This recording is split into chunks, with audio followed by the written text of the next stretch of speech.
Good morning, good afternoon, good evening, everybody. Thanks a lot for joining us. We're here and we're live, and sorry about the little glitch with the timer. I clicked the wrong button halfway through it and it went awry. But we're here and we're live and loud and we're ready to go for the Sorare Deadline Show. I am, of course, Quinny, and I'm joined as ever by my co-pilot, Harry Trades. Harry, my man. How you doing? Yeah, good. Good. Alive, just about.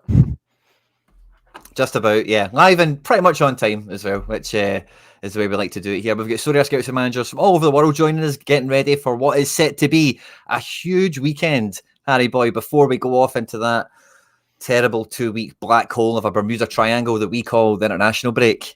So it's the last weekend, and we've got a title to show, European Hangovers. It is everywhere coming into this game week. It is all up for grabs. We've got anti-stack on the go as well. We've got legends, and we've got a few other special weeklies floating around. So who's going to play? Where are you going to play your cards? I'm going to put you over here so I'm feeling like looking at you a bit better. But yeah, it's all, everyone's at battle stations for this game week. So we're looking forward to it. But you've also been on the move, Harry boy. You've been moving from A to B. How do we find you today? Yeah, like I said, just about alive. I don't think I've walked or lifted enough that many boxes in one day before. So yeah, no help. We managed to get it done in a couple of hours. So yeah, we're all set up, and yeah, I'm buzzing that I got it done in time, to be honest. Because yeah, I would have missed doing this, to be honest, Quinny. It was funny because I sent you the link and everything, and I was sitting there thinking, hold on a minute, like I've not actually heard from Harry in the last 24 hours, so I've got no idea how it's went, because like you say, you had no help. I've moved house way too often in my life and I hate it. And you having obviously the good lady with you in the circumstances you guys are in, of course, I didn't imagine there'd be anyone else doing the heavy lifting. It's the TVs, it's all the boxes that are just packed to the rafters, and they're just like a little bit too wide to get all your arm around in your fingertips, and you've got to like crush it into your body and walk upstairs or to be fair, I hate it. It's the worst, but I'll be honest, we did have a bit of help because we had one of those, like, I don't know what you call them, like we call them like dollies. You know, like you can obviously put the boxes on and stuff and just wheel them. Yeah, like a trolley or whatever, but like it's one of those ones where it has like two different, it's like a transformer basically. It can go into the one where like you can, prop it on its back and kind of wheel it, or you like lie it flat. So there's like 4 wheels, if that makes sense. Yeah. Like you're literally sort of got a pram or whatever. But that was a big help, and the sofa was the worst. Sofas are the worst. Oh my god, yeah, unbelievable. But we're here, we're full of boxes. I've obviously not set up yet. Just obviously the computers and stuff. I need to work on the background, but yeah, I'm excited. I'm really excited for it. The heavier the box, the more essence will be in it, says Johnny Boy. Hopefully, Johnny. Hopefully, mate. Hopefully there's no level ups in that. And on that note, guys, as you guys will already know, there's about 90 to 100 of you here already. So they're owning control of the internet. They know you're here. They love the content. They want to see you supporting the show. Hit the like button when you get in here as well. Let us know in the poll if you've done it on arrival or if you had to get your senses around you beforehand. And that way you're going to make sure that when you do open your boxes, you're not going to get those pesky power-ups and all the rest of it. And on that note, we actually have the end of the club shop this week, Harry boy. We've got a little bit of a bonanza. Finally, there's tickets, there's jerseys everywhere, but it's the closing down sale that we've got for it. Have you managed to catch this notification yesterday? I got the notification. I haven't really dived into it. I saw it's like a raffle type of thing, right? So there's nothing like guaranteed. Obviously, I don't have many coins in anymore, just because I used them all on training teams a little while ago, and as we know, coins have been tough to kind of get back. So I'm really low. I'm only on a couple thousand, I think, these days. But it looks fun. I saw like they're giving away tickets, they're giving away merch, raffle tickets, and instant buy. So you can instant buy things, okay? Yeah, which means so you're guaranteed are quite cheap, and instant buying is like take the Wales's balance off them. Got you. 300. Okay, so it's Sorare t-shirts 30k, Croatian games 30k, VIP games 500k. Wow. Okay. Yeah, I'm not in that realm, so we'll leave that for the Wales. 20k for a hat. I really want a hoodie, to be honest. Have you got a hoodie? Actually, they sent me a hoodie and they sent me maybe like 2 shirts to give away, like just randomly. Other people got them, right? at the time. So this isn't like news or was just for me or whatever. And mines get stopped in customs, and then like the customs fees was like mental. So I said to them, listen, anyway, so it gets stuck in customs, and then it went back to sender, and I've just never heard from it since. I actually had a bunch of hoodies. Maybe I had 5 hoodies and some stuff, and we were going to give them away on the channel. But yeah, I remember that. Yeah, is it here? Yeah, they get stuck in customs, and the customs fees were mad, and I was like, hold were on, they? aye, like sort this out. Anyway, yeah, 6 months ago or something. It was a while ago. Crazy. That's by the by, I suppose. But yeah, we're talking about European hangovers. Harry, any Mr. Midweek action on your travels? Not as much as I would like, mate. I say as in like, yeah, I didn't do what I set out to do. Purely because I half-assed a few things, which I'm kind of prone to doing. Like I'll go halfway into some sort of strategy and then like not go fully in because I just think it's maybe not worth it. But then it turns out it kind of is. But from a box perspective, yeah, I'm winning 7 boxes, which is kind of wild for a midweek for me anyway, just because it was so much Challenger Open, basically. I think they all come from Challenger, apart from one All-Star. But yeah, no cards, no cash. I was pretty close here, but I got my captaincy wrong. Cucho missed a pen. I didn't back Rusnak in one of my good lineup, or I say, one of my better lineups, and he kind of did his thing. Bono killed me here. Yeah, and then this is my half-assing. So I was saying, TNS Fiorentina, a matchup of gods, and it ended up not being as a crazy scoreline as you probably hope. But like the 2 players I pick, basically the only 2 that scored well in the whole game. Yeah, but what I should have done is obviously got the goalkeeper in, and I didn't. And obviously Bolka. I don't know if Ian was showing me this morning. Ian Sorare, shout out to you, but. Yeah, did you see the conditions? The Nice, yeah, I didn't know, so I was just carrying boxes all day, getting notifications, and yeah, unfortunately, yeah, that didn't work out too well. DeBast lost one of his last man tackles, so that wasn't too fun. But yeah, I'm buzzing to have a couple of a good amount of boxes to open. But yeah, just lots of 4-man efforts and. Couple of relegations. Rodrigo didn't even get off the bench, did he? That was a weird one. Yeah. And then this was like my second string Europa League sort of lineup. I brought in Boga because I wanted him for the collection. Instant impact from him. But yeah, nothing too much to write home about. Man United scoring 3, man. That's sore. Yeah. They were 3-2 down, wasn't they, United? Or maybe, yeah, 2-0 up, 3-2 down or something. But yeah, I'm buzzing with it. Be fun to open a few boxes tonight and yeah, crack on from there. I heard you had a couple. Yeah, I got a 4-man effort over the line with Cherokee. I bottled on him going into a better team. But I was saying to you, the amount of 4-man under 23 teams I've got promoted and got a box with is wild this season. Captain Kang losing 2-0, still did okay. Abada, Frimpong, whatever. And the little warm-up division thing, if I can find it, I don't know where it is, but I played Illich. He's the only limited card I own, and I played rare Gray because Gray was on to start, but Illich played and he scored. He got team of the week. I remember watching one of you said this in a stream. You were like, I only have one limited or something, so yeah, he has to go in or whatever. And yeah, that's mad. He scored. Maxi assist as well, I think it was, wasn't it? First goal. So I've got a wee limited standard box, 100% one essence. So yay, amazing.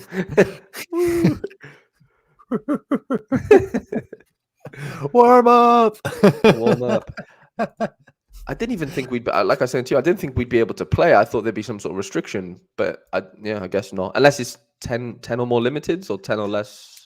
I don't know what the thing is, but I've got it for 0 to hero this week. That video may be out later today, if not first thing tomorrow, and it's a different prize pool for that account. So okay. I don't know if there's some sort of thing that I didn't see in the announcement thing for it. I didn't see an obvious.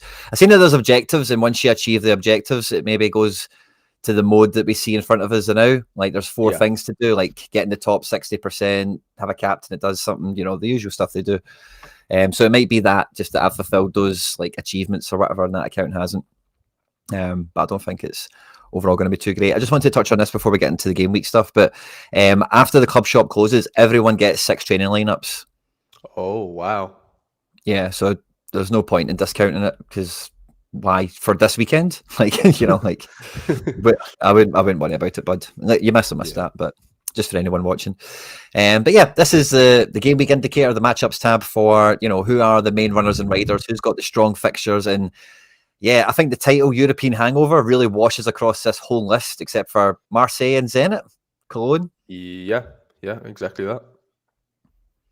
So I was just thinking that myself. Yeah, literally, it's completely plagued, isn't it, by teams that played midweek. I mean, the good thing going for us as predictors or whatever is like there's an international break on the horizon, right? Like it's not as if they go into another midweek, Yeah. So that's not the only, but that's one of the big positives I think for this weekend for me when I'm thinking about, does this guy play? Does he not play? Does he get rested just because he played midweek or whatever?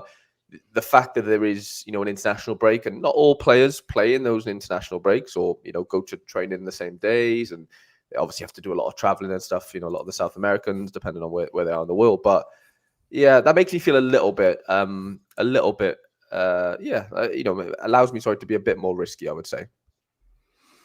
Yeah, I think like Man City is probably like they're at the end. Those teams at the tippy top, where like the whole team is internationals, it's kind of one of those ones where like I guess he's the club and the manager's more hoping that the international manager manages their minutes for them over the next couple of weeks, and they've got Premier League points to win. They've got to get up the table and all the rest of it. But some other clubs, like I don't know, just at a glance on this, like I don't know how many internationals Leverkusen actually really have overall. Like your likes if you think about their 20-man squad, there's maybe like 7 that are like nailed, going to go ones, like Wirtz and I think Xhaka's retired, in fact, even as I say that. So, maybe, I don't know, Arsenal, what situation they're in that regard. Benfica, anyway, whatever. I think you can get what I mean. So some teams will be plagued by this a bit more than others in terms of, what's to come.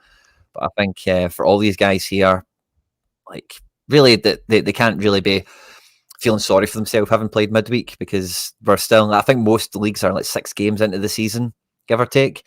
So like there's never a point of the season where winning games is not important, but like especially for the teams that are chasing titles, which everyone on this page is, like these are important points that if you win and your opponents drop, you get that's what gives you that advantage, that momentum for later in the season. And like a lot of home games here as well. Celtic are away to Ross County, Benfica are away to Nacional. I'm sure they're playing. But again, a lot of home games also. Man City played Tuesday. Rangers, Sporting Lisbon, some of these other teams played Thursday. So that also comes into my thinking with some people as well. All the Thursday games will be played Sunday. There's no Monday night football, I don't think, really, this week because it's the international. Yeah, so the Thursday to Sunday thing might be quite painful for some teams, I think. But if you've got like Champions League teams that play Sunday, you've got a wee bit, especially the ones that played Tuesday night. I don't know when City play specifically, but if there's any of that going around, that might not be too bad. Xhaka's not retired. Oh, Sommer maybe then. Somebody big from Sommer that generation. Did, didn't he? Yeah. Sommer maybe. Yeah, it'd be interesting because what's the split there? Champ, challenger, contender, challenger, champ.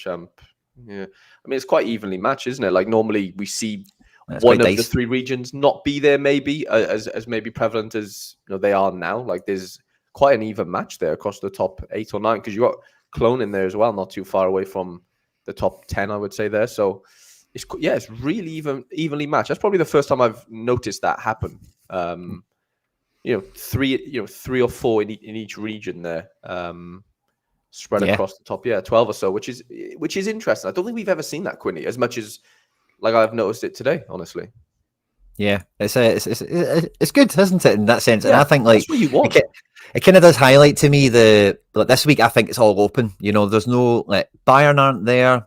City like are a bit rotation bait, whatever. Real Madrid are there, but Villarreal aren't exactly a team they're going to scud 5-0. Watch it happen now that I've said that.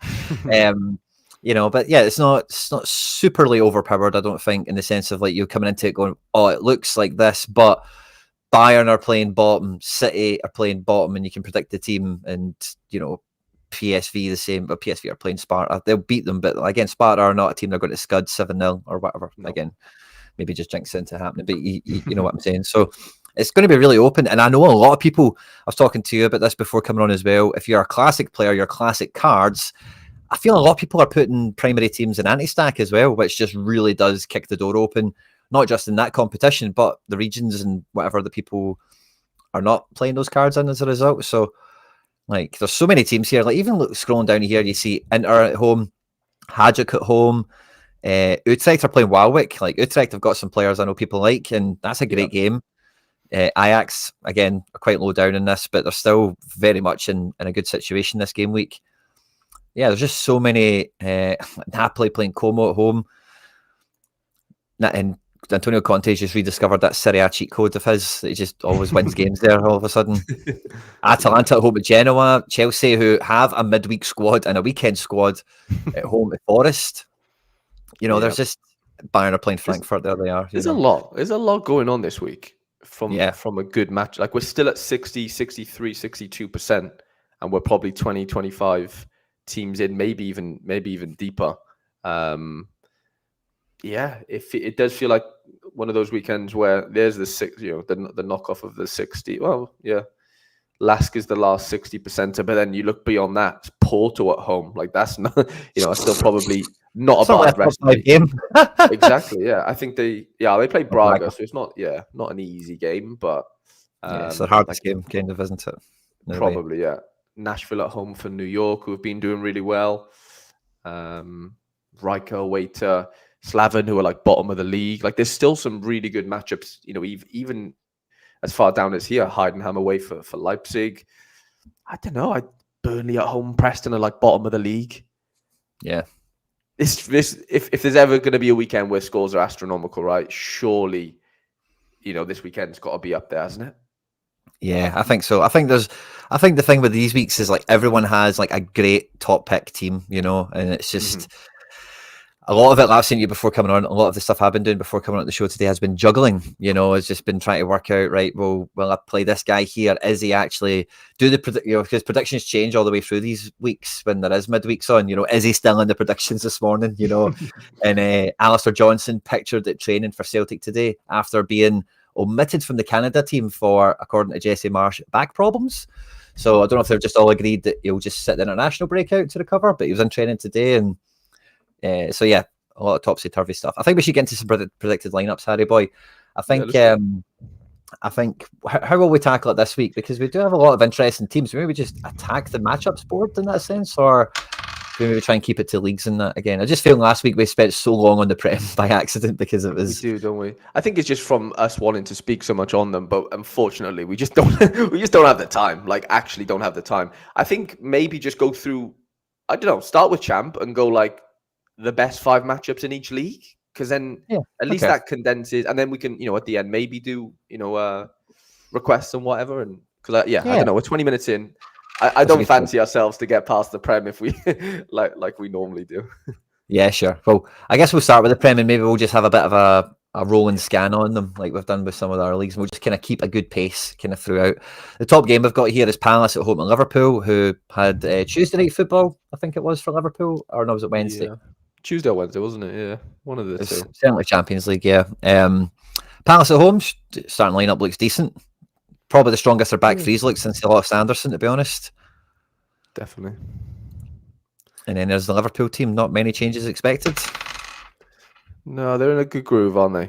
They're in a really good groove, Liverpool. I think they walk all over Palace here. But yeah, I think they probably do as well. I think Palace, but like they've not players. got points. Yeah, they've just not got points. It's like, when does it happen? You know what I mean? Because I do recall years ago. Remember Liverpool's like quest for winning the title, and they lost to Palace, like Gerrard era. Do you remember that? Yeah.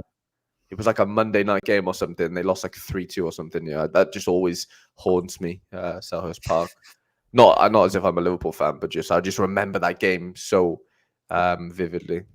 The actual fixture of it. I just thought I'd double check where Arsenal were on the standings. This is the second best match of the weekend. Apparently, Martinelli is on to play alongside Trossard, so they've got some forward options. The back four, Timber and White. I don't think I would have thought Timber would have got in over him this early in the season with the injury history he had. But this is kind of the back four in the defence. I think Arsenal's fans have been waiting to see this season, after signing Calafiore. So this looks pretty formidable. Of course, there's still no Odegaard, but like against Southampton, this is a great game for Arsenal, isn't it? Yeah, I think Moreno probably gets good minutes off the bench here, wouldn't you? You'd have to think, right, just before international break. I think he's fit. He's been training for at least a week or so now, I think. So, yeah, I'd be surprised if he doesn't get a good little 30, 35 minutes. Could be decent for him. It's a good game as well for him to come on. This is the Southampton team expected to play very, very similar. I think I called it last week, was it? It was like, if Harvard Bellis is going to have a good game in the Premier League. Yeah, and he scored. I seen he got the goal. I was like, hey, God, I know THB. I know how he plays. I know that guy. You do. You know. So anyway, I don't expect the same for Southampton at the Emirates this week. Although I'm getting a bit of deja vu to maybe last time Southampton were in the league and Arsenal were kind of huffing and puffing that they might do something. I think Southampton random tight ones. Maybe I'm remembering that wrong. But anyway, I mean, that's by the by. Leicester gave him a tough game last week. Like there were no pushovers. This is a Brentford team expected to play Wolves. Again, I don't think this has changed over the last couple of weeks, really, since the main kind of injuries and that were known. And then this is the Bolton team with Carlos Forbes Borges expected to start. That boss midfield that we've seen. Sam Johnson, the defence is still a bit shaky through the middle, isn't it? Yeah, that's a bit. Yeah, I'm happy for Cunha this week. That's all I can kind of say on this, but it's not a great game to have a card in, particularly. Leicester playing Bournemouth. If you have any of these cards, like both sides, you're probably thinking, right, come on, this is it. If you're going to do something, it's at home at Bournemouth or it's away to Leicester, isn't it? You know. Exactly.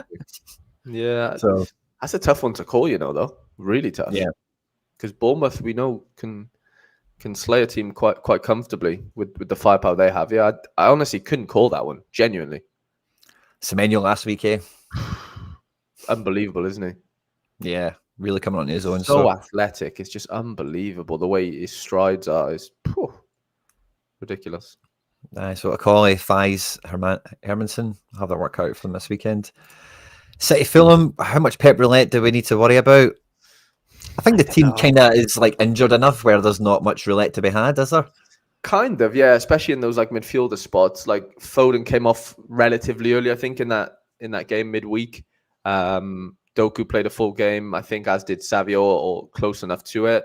So you could probably expect, Grealish came off the bench. I don't think Bernardo even came off the bench. So yeah, you could probably foresee that being the 11, right? I don't see the only thing, I don't know, because Walker came off the bench. No, I think this one's quite an obvious one. I say that now, and there'll be like 6 changes, but you can never count on it, can you? But yeah, I'd like to think that would be the 11. I can't see much else ruining that, really, unless I don't know, because I just worry about there's not much pace in that front 3 there behind Haaland. Not that they really need legs in a game like this where they're at home to Fulham. Like they'll dominate possession, and it's not going to be as if like they need people running in channels, because Haaland can do that if he really wants to. But I don't know, like not having a Doku and Savio feels a little bit unbalanced. But I don't know. Who am I to say that? I think Jack Patterson is kind of saying the only thing I kind of thought when I seen this is Rico Lewis has been on it. You know what I mean? Yes, hasn't he? Especially since Rodri's been out. And I don't know. Kovacic and Gundo, but that's probably a pretty solid pair, isn't it? It is, yeah, it is. Kova can do most of the running and sort of sweep up there and carry the ball on. You probably find Gundo in so many like higher up pockets and stuff. That'd be really, really fruitful for him. This is the Fulham team as well for anyone that's going to back Fulham this weekend. Good luck to you.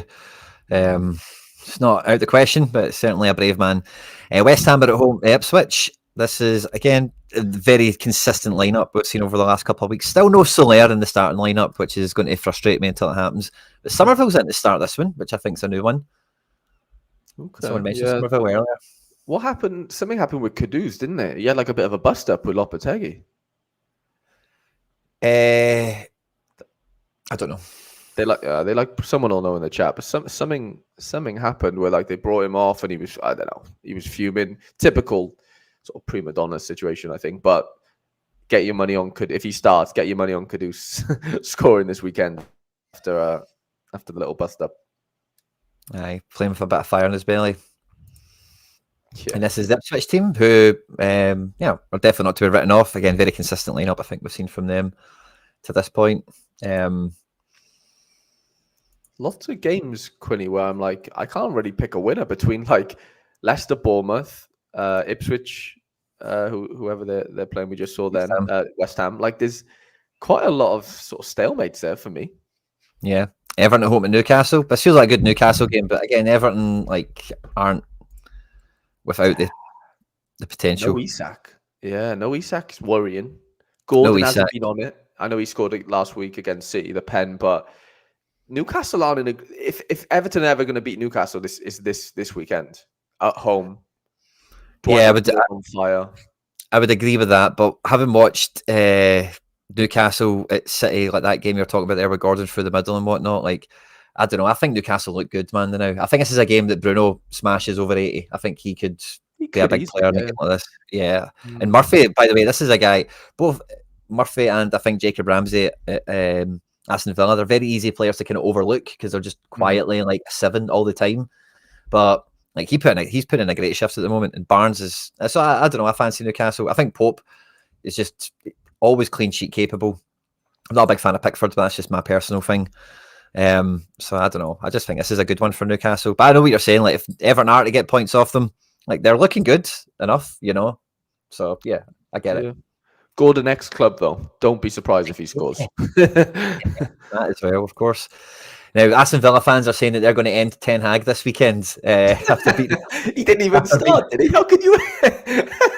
How can you end Ten Hag? Yeah, Ten Hag, the manager.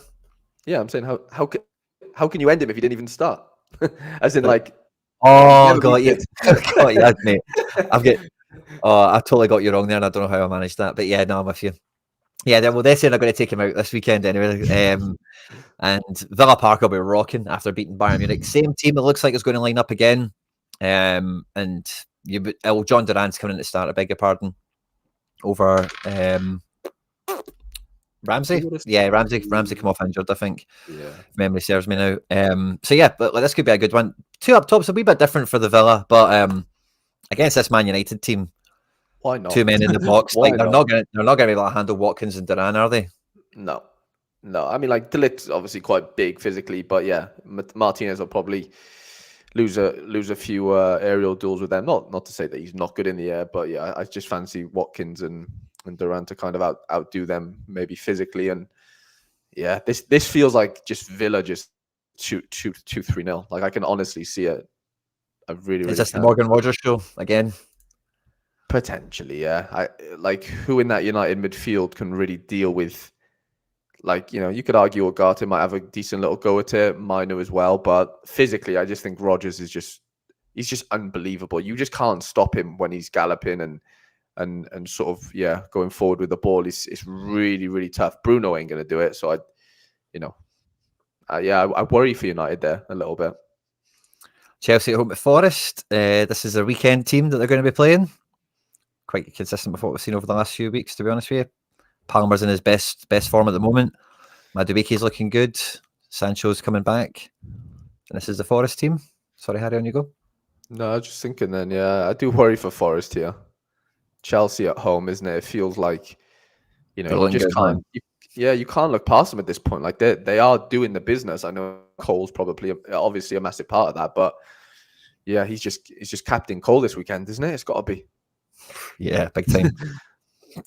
And then we've got Brighton at home to Spurs. Spurs who played Thursday night, Brighton who played last weekend. So maybe think about that if you're getting these cards playing around. I think pretty much as strong as Brighton go these days. This Baleba really impressed me last week. I forget who I watched. Was it Chelsea? I forget who I watched them play last week. It would have been. Chelsea rinsed them, but that Baleba looked really good. And Rutter was very underwhelming. But Brighton last week just played it. If anyone watched Chelsea v Tottenham last season, and I think Tottenham went down to 9 men, it was that game. That's how Brighton were playing. Like they were defending like 5 yards into Chelsea's half, and with Nicholas Jackson and all the rest of it. I know Palmer got 4 goals in the first half, but that could have Chelsea could have scored 8 in that game. Jackson missed about 3 sitters, never mind other chances that they carved open. So yeah, that'll kind of suit Tottenham a little bit, and the way Tottenham play will probably suit Brighton. So this will be an interesting one again. Yeah, well, no Van Heck either for Brighton. He's out injured, so that's a big miss at the back. I think Igor comes in for him or Webster maybe. I just worry, like Brighton right now with Matt O'Reilly out injured, Weaver's kind of back, but and obviously no Gross these days. I just worry they don't have like a controller in there that can kind of just dominate the ball and kind of keep it ticking. Hinterwood is a good player, but like, he's more of a utility player, and he's not somebody that's finding key passes and threading the more forward thinking Minters and Matomas into good positions. I just worry they haven't got anyone in there that's doing that. Baleba's class, but he's not really that type of player. Like, he can pass the ball, but he's more of a just somebody that breaks through and progresses the ball and obviously chops at play. I just worry they can't retain the ball there in midfield. And then, like, you got Tottenham, with them Madisons. Like, they've got so many boys that can, like, really play. Kulu now central. I fancy Tottenham here away to Brighton. I do, big time. Yeah, goals galore, I think, again in this one. Probably, yeah. No Son mind, so that Timo needs to get decisive at some point, doesn't he? Surely. Did he start midweek? I can't remember. See when he was playing Man United, mate, and he was through 1-on-1 with Onana. I think he had 2 chances like that. I was like, come on, man, come on. And then Timo did. Sadly, like, Premier League Timo is not the same as, anyway, by the by. But he came from the Bundesliga. That's where we're off to next. The top fixture this weekend looks to be Leverkusen at home at hosting Kiel. Leverkusen defeated AC Milan midweek. They beat somebody 1-0. AC Milan, I'm sure it was. And a couple of changes. Garcia started midweek. He's back out. Mukiele looks like he might start now over Hinchape. Taylor for Frimpong, we've seen 1,000 times over. And Palacios in for Andrick or Garcia in this case. Again, we've kind of known that to be a common rotation. Terrier back in. Who was there? Who else has been playing there again? Not Terrier, but or was it Terrier? It probably was Adley Terrier. Hoffman, I'm thinking too, but it's Terrier for Hoffman. Is kind of what I had in my head, but I thought I'd got it the wrong way around for a minute. But yeah, so really that's strong. Funny you said that. Laird messaged me a few days ago and was like, Hoffman hasn't had a minute since the first game of the season. Like, he hasn't come off the bench once. Really weird situation, yeah. Well, Palacios has barely featured either. I know that's down to injury, so I don't know if, like, maybe Xabi Alonso's playing proper 4D chess with his squad depth. Like, give him play Terrier the first half of the season, wait till he breaks, and then play Hoffman till the end of the season. He gets a red card. Oh wait, that was in the first game. So looking really strong. Good game for Wirtz, good game for Boniface. I'm quite interested by this Mukiele now all of a sudden. And here's the hosting Kiel team, Lewis Holtby in the number 10 position here. Timon Wiener, bit of a budget keeper, Shuto Machina in attack. Yeah, fancy goals there. Yeah. Ausberger at home in Borussia Mönchengladbach. This is the way they're expected to line up with Tietz up front, Labrovic, and maybe it's Tietz in goals, I don't know, but it looks like Labrovic. The other Schlotterbeck right now, the way they're playing. Fucking hell. It's shocking, honestly. So bad. Clydenheist, I think he had a good weekend last week, if memory serves me right. Stoger, of course, everyone's a big fan of these days. This looks like a team that could do well. Itakura, good game for a centre-back like him that wants to be on the ball. Could be good for... They got the pieces. Last week, they had a really bad result. Like, they just drew to... They had a really good home game, and I can't remember... I know Stoger pulled off one of the worst games he's had so far this season. He had like a -8 AA or something. Last weekend they beat Union Berlin 1-0. Stoger did have the game that you said, yeah. No, it wasn't. Clydenheist didn't play that good last weekend. It was Kvan Kara come off the bench with Robert Hack off the bench for the goal and the assist. Itakura brought a 61 in. I'm sure I've seen some Twitter propaganda about Clydenheist, which is why I thought he did well last weekend, but maybe not. There you go. Yeah, I don't know too much about that. Bochum, who almost gave Dortmund a scare. I don't know if you watched that last Friday, but they were 2-0 up, mate. And then Myron Gladu was 1-on-1 with the goalkeeper to make it 3-0 and absolutely stuffed it. And then it was just downhill from there. Dortmund obviously came back for the win before going to face Celtic in the midweek. But they looked to play the same team again. Sissoko was actually pretty good in that Dortmund game for what it was worth. So was Medic. He looked pretty handy at this level also. They're playing Wolfsburg. This is the Wolfsburg team on screen. Yeah, very Wolfsburg. The same team, haven't they, for like 10 years, Wolfsburg? Yeah, just not moved on, have they? Nah, just really stagnant. Union Berlin are at home to Borussia Dortmund. This is the Union Berlin team. Rono, Voigt, Dohike, and Leite. This could be if Dortmund don't score 3, it could be all right. But I know they've kind of got a form for that at the moment. Good guys in defence is essentially what I'm saying. Yeah. And then Dortmund look to be playing Bayer over Sabitzer now, so I better watch out for that. Kuto is into play. Love a bit of that. And this is the shape they played against Celtic. And I seen a comment from Sahin after the Celtic game saying, like, I think he's like learning on the job a little bit, and like the team that played Celtic, and then this team is kind of the shape that he thinks is the best to go with, and the kind of the best way to get out of the players he's got and all the rest of it. So this could be a new kind of beginning for Dortmund. The Bochum game, the Celtic game, they might kick on now and be a powerhouse, or if it's a flash in the pan, say Berlin might keep the score down, but Dortmund still probably. You're going to play your young Kuto?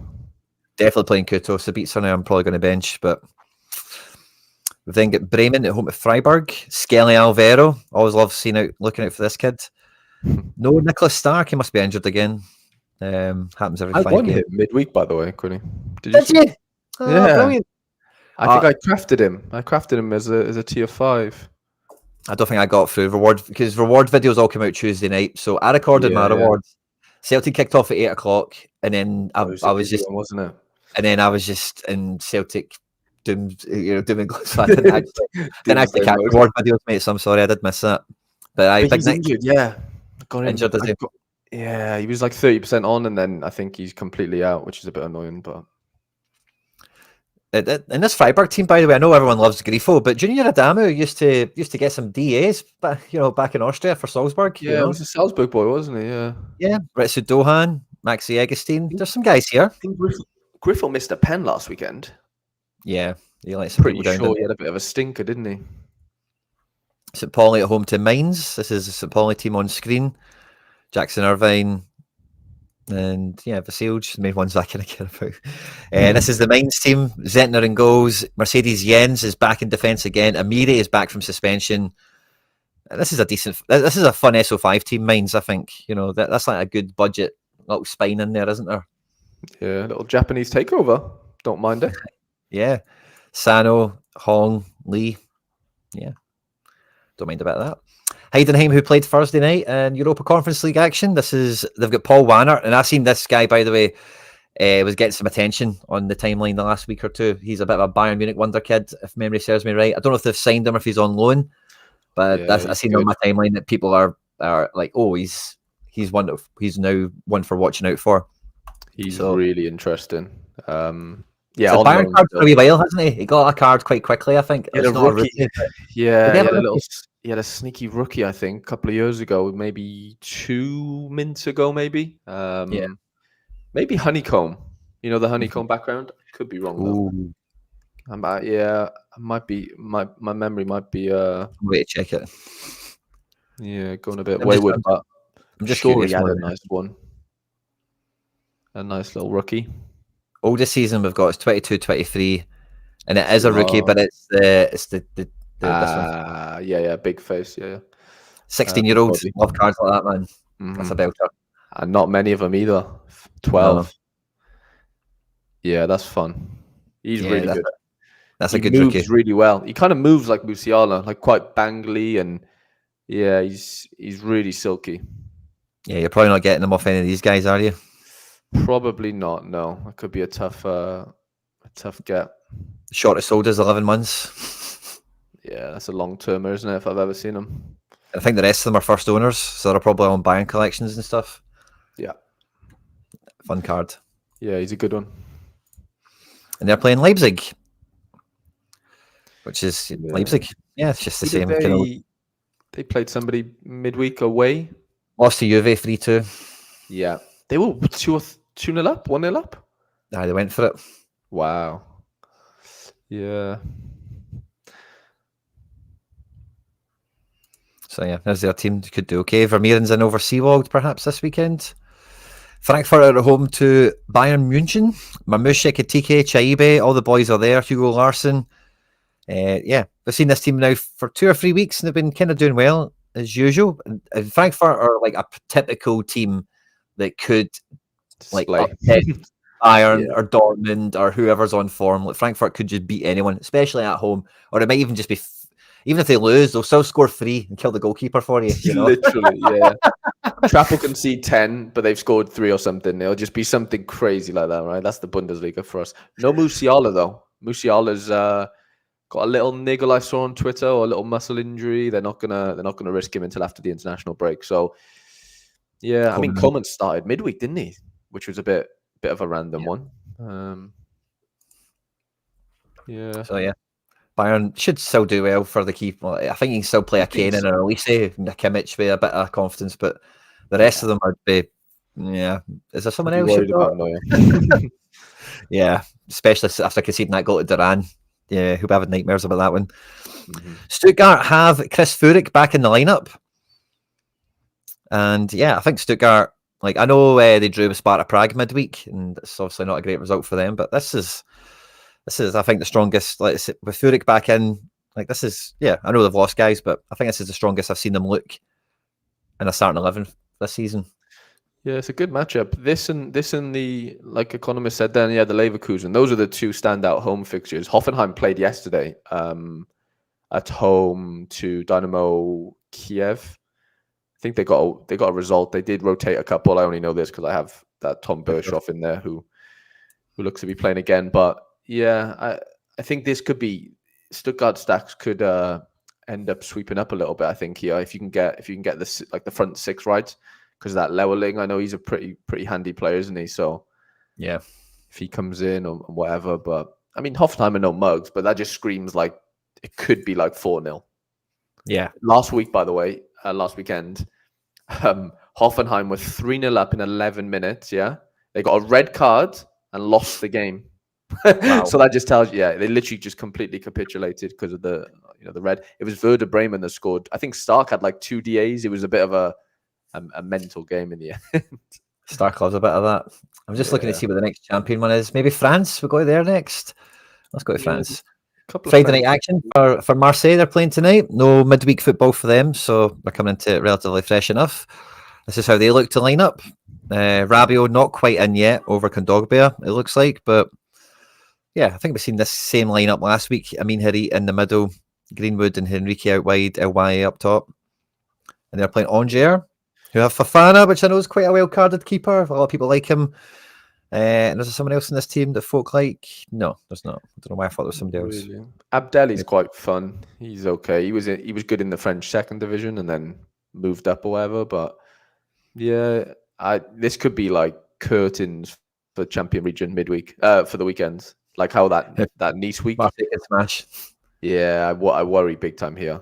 I've got Harit myself, but he's a classic card. I don't think I can squeeze him into anything else. But yeah, this could be curtains, I think. Yeah, I think that could be a good one as well. I've got the goalkeeper, so I'm crossing my fingers and toes that one comes through. This is St Etienne's team that's expected to play against Auxerre. There's a few players here that are all right. Get some cards and stuff. Yeah, nice wee team of Auxerre. And then we've got Lille at home to Toulouse. Lille beating Real Madrid midweek.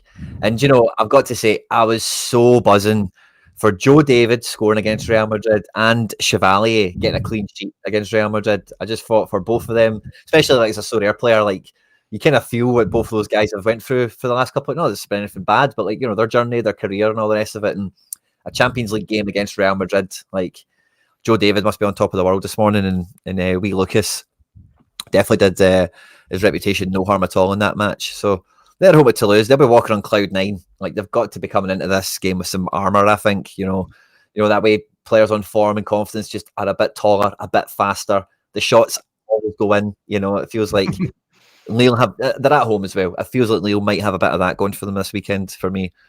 And they're playing a Toulouse team with 5 at the back. Toulouse aren't up to much at all, to be fair. Like you said, David is kind of finding that. Was it like 2 years ago when he was just on absolute flames, where he was under 23 and it was just a pest to play against because you knew he was scoring at least one every game. There might be a couple of BCMs in there, but you just knew he was a guaranteed a 60, wasn't he, for like 20 games? It was phenomenal. Even a wee jammy assist once in a while for a get out of jail. Oh yeah, of course he would. Yeah, he'd luck box his way into a DA. Whether it was a penalty one, he'd miss the pen, but it's just something every week with it, wasn't it?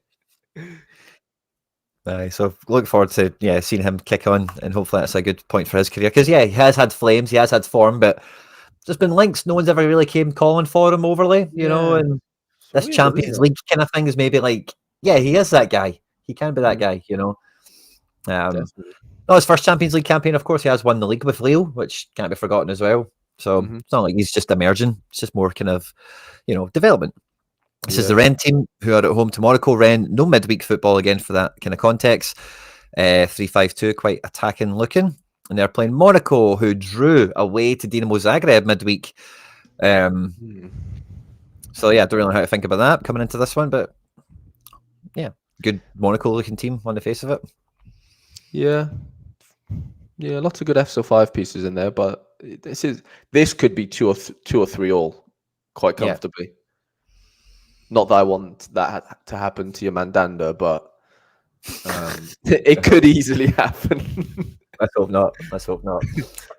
This is the Lyon team doing God's work on Thursday night. They're going to play Nantes this weekend, and it looks like it's Cherki season, Harry. Cherki has to play in the middle, has to be the playmaker, not on the wing, in the middle of the pitch. Fafana and Ben Rama running off, Lacazette, Arrowhead. This could be great, for Cherki. Mate, he is like in that position there. If he starts the game, he is so 100 capable. It's like beyond imagination. We saw it obviously midweek. We saw it last midweek where he smashed. He got like an 88 or something. Yep. Yeah, you just gotta hope he can do it on the weekends now, right? In these nice home fixtures that fall nicely on paper. Kakare, in behind, feeding him, and yeah, this is set up. If this is how they are playing, to like it's all having to go through Cherki here. He is going to be the obviously main creator by a country mile, and yeah, there's firepower above him as well, which hopefully can finish off a lot of the attempted assists and stuff. Now, we all love him, right? But when you've got a striker you're excited about, when you see they're up against Alban Lafont, you're not really worried, you're not worried about Lafont pulling off a masterclass or a clean sheet. He's not really got that in him. As much as we love him. Yeah, he's doing okay, but yeah, it's very few and far between, isn't he? Yeah, poor Lafont. Brestois at home to Le Havre. This is how they look to line up after their Champions League exploits midweek. If memory serves me right, Brestois did pretty good. I can't remember who they were against. They played early, I think. They were one of the early games. I was rivaled up for it.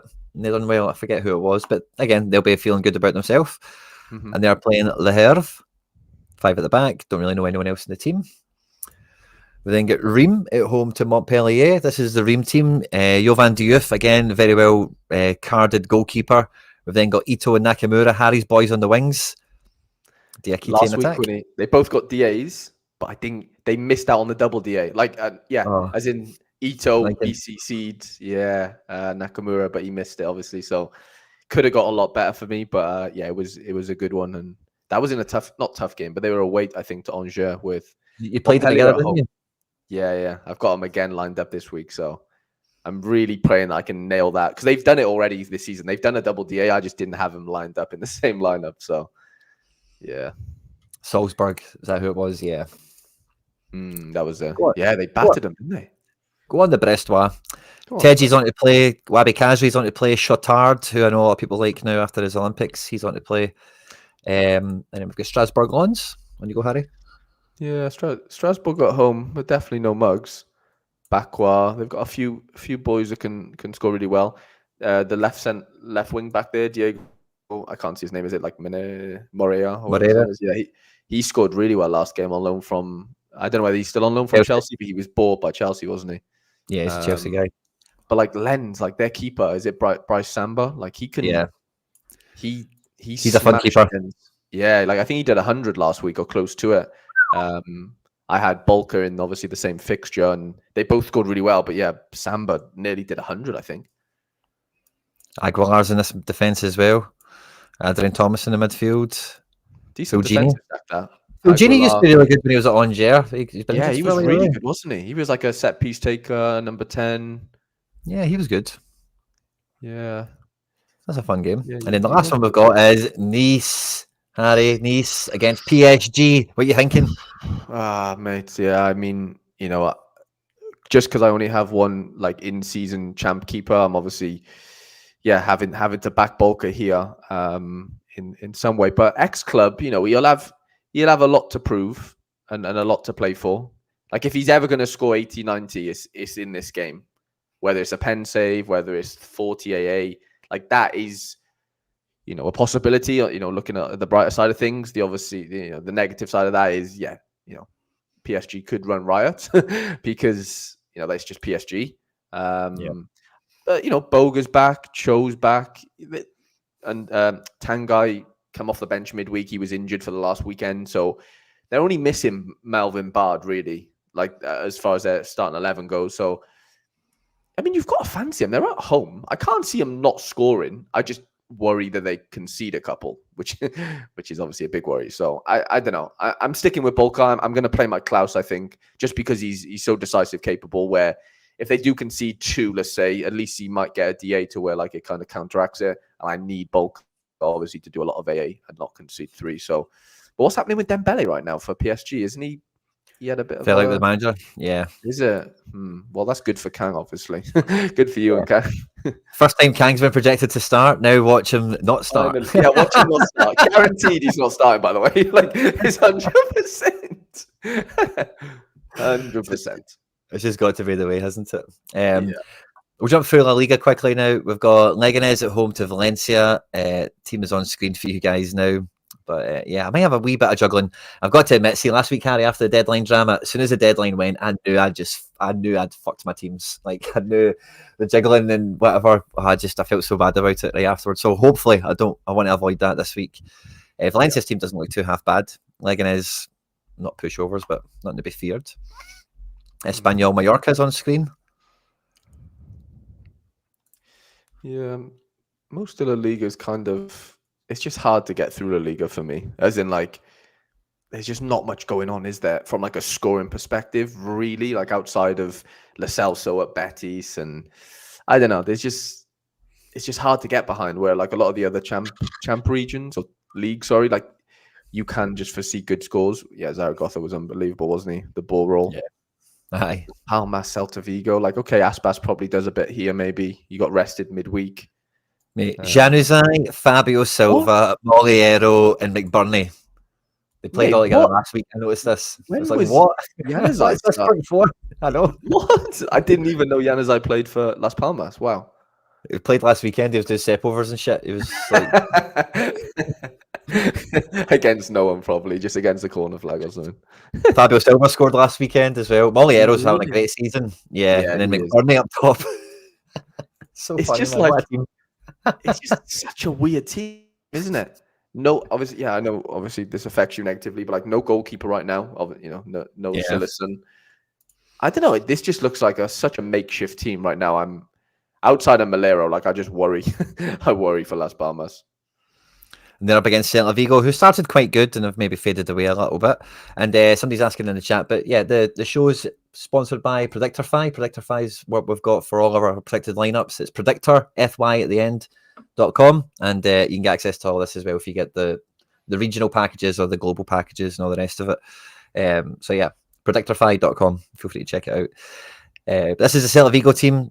And yeah, they started really good, maybe kind of stuttering a little bit over the last couple of games, but like Mingueza had an L5 to die for, and then it's just kind of died from there. So that kind of maybe like there's some form here. There's some guys that can smash. Aspas, of course, everyone loves. But yeah, that's what it is. Valladolid at home to Rayo Vallecano. Beg your pardon. There's the Valladolid team. Karel Hein in goals. Could be a good one for him. Vallecano don't score 3 goals, I don't think. No James still. Euro's going to go play for Colombia, but so maybe it's a time to get that card. He ain't wasting his energy playing for Rayo, is he? one week before Colombia games, no chance. He ain't stupid, is he? He knows what he's doing. Yeah, it's just it's kind of like I can't remember I had another example in my mind, but it's like Bale at Real Madrid, kind of a little bit. Isn't it? Yeah. For 2 years, he didn't care at all about playing golf and then turn up for Wales. Golf and Wales.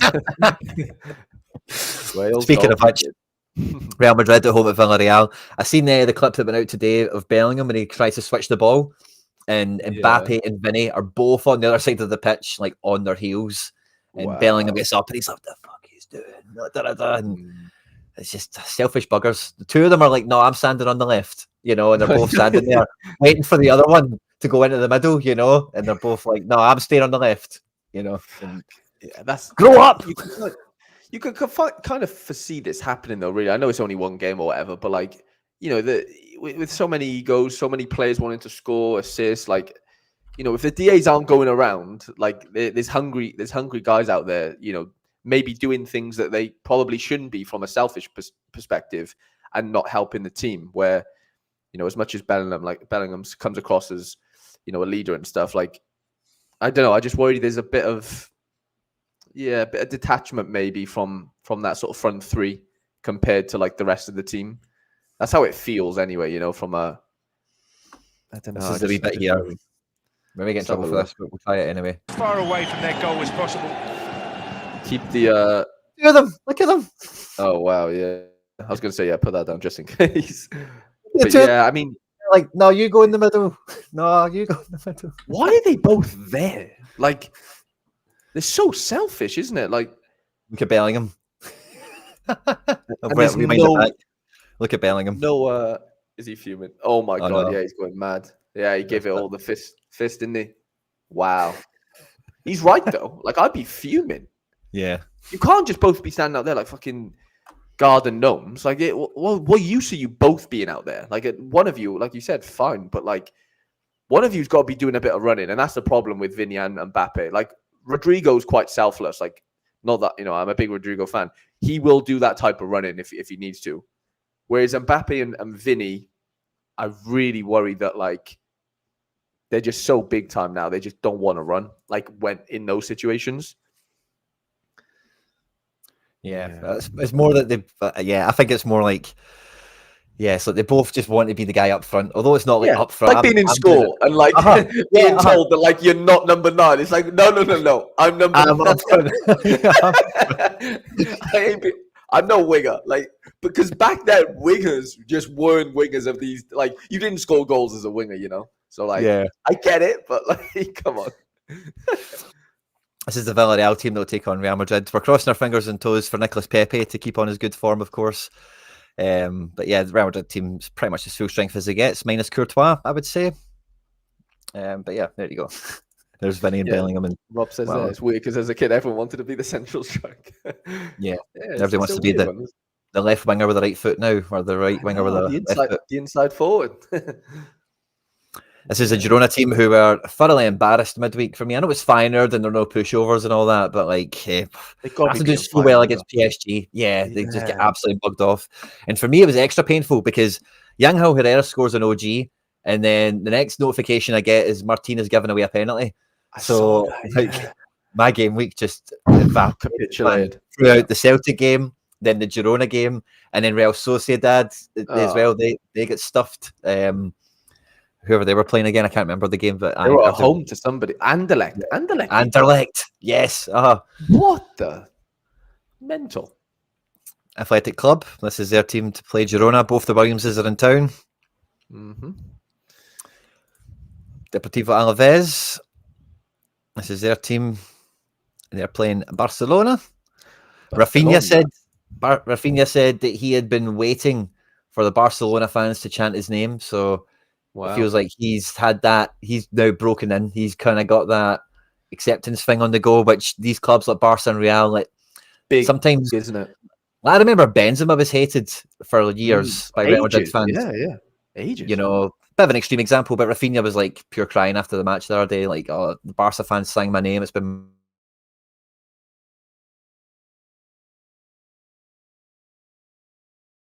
And Lamine Yamal.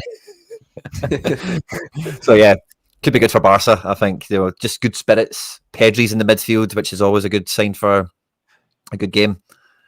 And still Pena, no Chesney yet.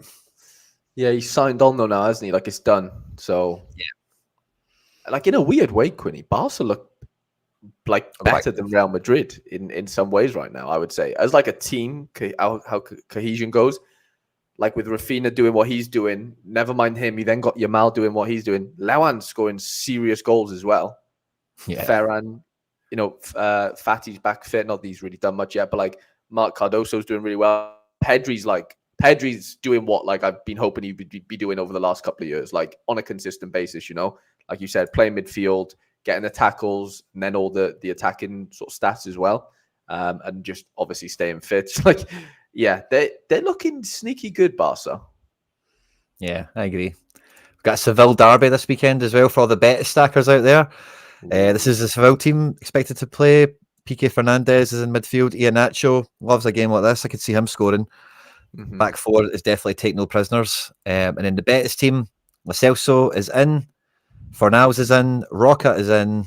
Joao Cardoso is in. Ricky Rodriguez is in at left back. The first time I've seen him start in a wee while. Bakambu up front over Rocky. Fine. Decent game. Yeah, probably 0-0 and a bunch of cards. We've got Sociedad against Atletico Madrid, which Atletico Madrid gets stuffed 4-0 off of Benfica midweek. Sociedad losing at home to Anderlecht. Both these teams will be licking their wounds. Both teams probably rotate quite a lot. Hard to name on both sides, but this is what is expected at the moment for Real Sociedad. It's kind of hard to argue with most of this. I'm not going to bother, to be honest. It's probably round about right. And then Atletico Madrid, again, hard to kind of argue with the majority of this. Barrios, I don't know. He's just back from injury. Yeah, I suppose he probably does come in. But Griezmann and Gallagher, this will be a weird game. Yeah, I don't know how to call this one, to be honest, at all. I mean, we've just seen. I know Sociedad were at home, but they just got turned over by Anderlecht. That'll be a big kick in the balls for them. So you might see a few shake-ups at Sociedad, right, for this weekend. Yeah, you could, man. And it really could be kind of anything, really, for them, I think. Sucic just got Player of the Month. I don't know if that's for the team or for the league or whatever, Young Player of the Month or something, but he's really hit the ground running in Spain, and very much a very good, I've said this before, but like very good replacement for Marino. Like he's basically the same guy, but like younger and maybe a bit more hungrier just because he is younger, you know. Last Champ Euro, we've got making good time this week on it. I'm really happy with the pace we've had. Yeah, we're doing pretty well. Yeah, we've got Napoli Como, and again, like I mentioned, Antonio Conte's got that Serie A cheat code back in. And you know, after last week, Harry, I was thinking, this guy's name rang a bell for me last week, and I went and I looked at it, and I think he was an under-23 keeper. You won him, didn't you? No, I don't think I won him. I think I just kind of came across him, and I either recommended him maybe to you. I thought I got a flashback of a conversation, or I maybe done it on a video, but I don't know. I thought, did I mention that guy to Harry? Because I remember maybe saying, "Oh, have you seen this guy?" And you said no, and I was surprised you hadn't seen him because you're always the first guy to see these people, you know. Which is why it was a memory for me. It doesn't happen. Well, you are right. He was under 23. I definitely know I had a conversation about him, whether I was offered him in a trade. There was something related to him, but I know I'd never actually owned him. But yeah, there was definitely something. And I mean, I don't know how long Merritt's out for. Nah, I'm gonna say no, but I honestly don't know entirely. Yeah, I don't know. I mean, great home fixture. Now, Pacheco, I thought was really going to kick on. I don't mind eating my words on this, but the problem is they've signed Aguerd, and at that point, there was no sign of them, no talk of them buying a defender. And Pacheco has played midweeks and, you know, all the rest of it, blah, blah, blah. But yeah, bit gutted that really happened for him this year. I did think he'd be better than Zubeldia. But again, Sociedad aren't doing great, so maybe I'm still right and the manager's wrong. You ever think about that? I mean, that could be possible. That could be possible. You never know.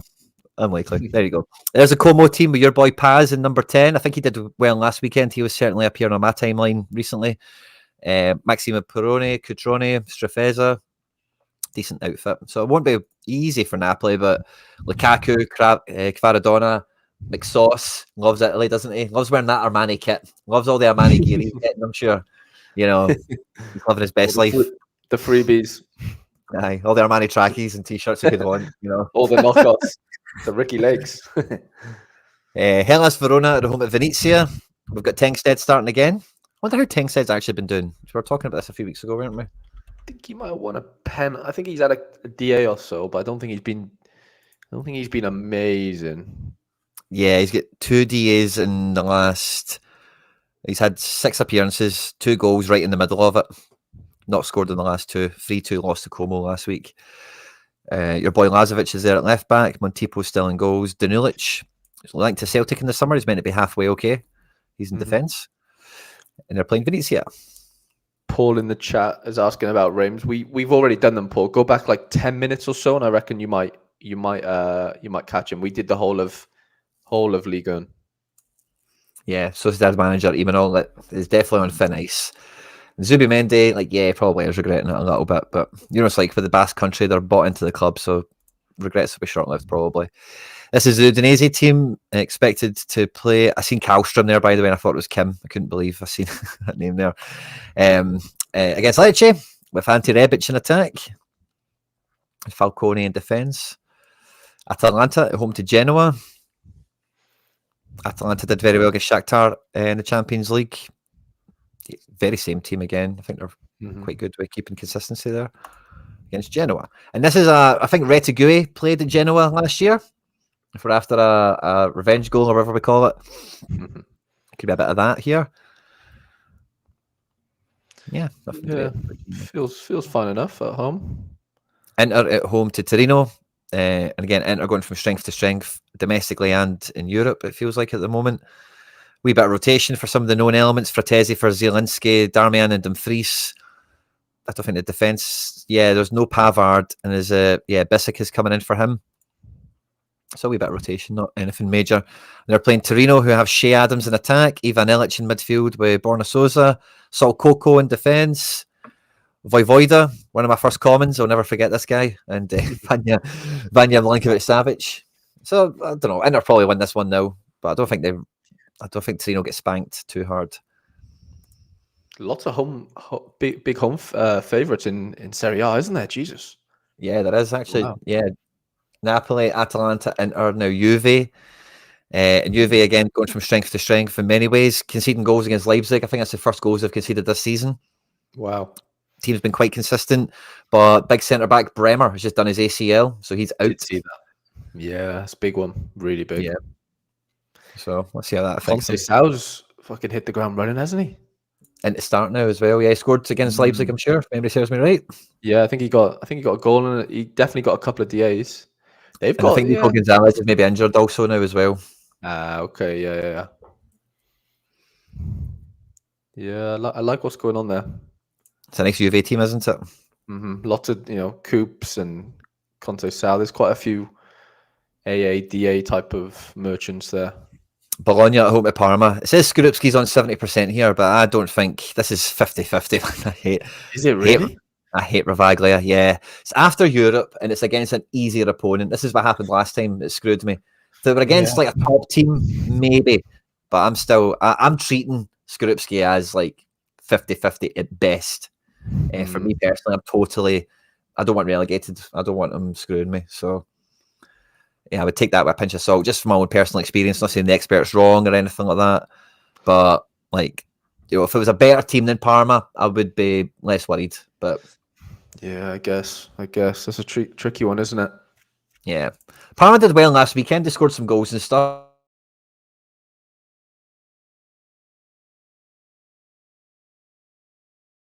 The Parma team on screen. Yeah, one game before internationals as well, so maybe keep the other keeper happy and exactly, get him his minutes and stuff. And we've got Lazio at home to Empoli, which I don't know where it came on the matchups tab. I don't think it was too high, but this should be one of the good games, certainly. Who is this? Sorry, Quinny. Lazio. 60%. So yeah, probably top 30. Yeah, it's on the bubble this weekend, just for how many good games we've got. But they be your boys in the midweek in a bit of a swamp of a pitch. Yeah. Tati get his first goal in Europe, so he's buzzing. This team's fun. Like Zakanye, Isaacson, Ravella. Like, this is a fun team. It's just solid. And Empoli, like, I know they've got Ismaili, the decisive monster in defence here, but Colombo and Esposito's not a bad attack either, to be quite honest. But it's not bad, is it? Yeah. But yeah, 3 at the back is probably going to be 5 out of possession, obviously, at the Olimpico. And a kind of exciting Lazio team that just won in Europe. I'm happy for my guys anyway. Monza, bottom of the table, by the way. Bottom of the table, Monza. Yeah. This is how they're lining up. Again, I don't mind their defence. This Carboni's got a lot of hype about him. Pablo Mari, we all know and love. Armando Izzo has been a boss in Serie A over the years. Not a bad defence. Goalkeeper is unknown. And they sold De Gregorio, of course, to Juve, but they sit bottom of the table at the moment against Roma. And this is the Roma team expected to play. Angelino, is he getting used? He's nailed me. Yeah. He's just nailed. How's he been scoring though? I haven't been. Doesn't do less than 60, mate. Doesn't he? Nah, Angelino is the guy we've always wanted him to be. So is he? Wow, is he playing like left centre back? If that makes sense, or he's playing both? Yeah, left mid and left and centre back. Just a solid 60 guy at the moment. And it doesn't, Whether he doesn't gets a really jammy matter. That's what you want, yeah. You need that on top of the 22, 24, 25 AA, don't you? That's what he's missing. That day will come. Look at that. He'll come, yeah. There's just not many goals in these games is the issue. You know, like 1-0s, 2-1s, 1-0s, 0-0s. Like there's a very, finite number of DAs in those type of games. Yeah, big time. And then the last game in Italy we've got is Fiorentina against AC Milan, which was quite a big game when I was growing up. Fiorentina having Rui Costa and Batistuta and Chiesa in their ranks and all the rest of it. And Moise Kean is living his best life. He went from scoring no goals last season to absolute fire this season. Gudmundsson in support of him, Bove and Cataldi, two guys that are centre-backs playing in centre mid in front of probably Ranieri and Quattro here, Gossens and Dodo out wide. Fiorentina are kind of fun again. Gossens is scoring really well. He's what we all want Angelino to be. I'm only messing. Now they're both quite comparative, to be honest, but he's been doing really well. Like 4 or 5 games in. Yes, it's a bit better than Angelino, but you have to take that 10 score.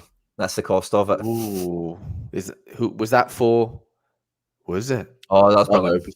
Yeah, it was for just before. Apparently, he was like really unhappy. I don't know what the actual situation was. But then I read a little article saying that he was like his family and stuff, they were in a bad way. So, like certainly better. He was great at Atalanta, sucked in Germany. Yeah, better pizza and better pasta. And all the rest of it. And then this is the AC Milan team: Morata and Abraham in attack, Reinders and Fofana in the engine room, and then Pulisic, Leao, and Theo Hernandez for width. Really, isn't it? Yeah, decent team. Pulisic, Leao living their best lives. SO5 wise, they're doing pretty well. As is Theo. Yeah, nice team. We've got Challenger. I think we can do all of Portugal quite easily, so I think we can just do that, and then we've done the Portuguese contingent. Sporting Lisbon were the pick of the bunch, if memory serves me right. They're at home to Casa Pia, or Pia House, as it's been translated to here.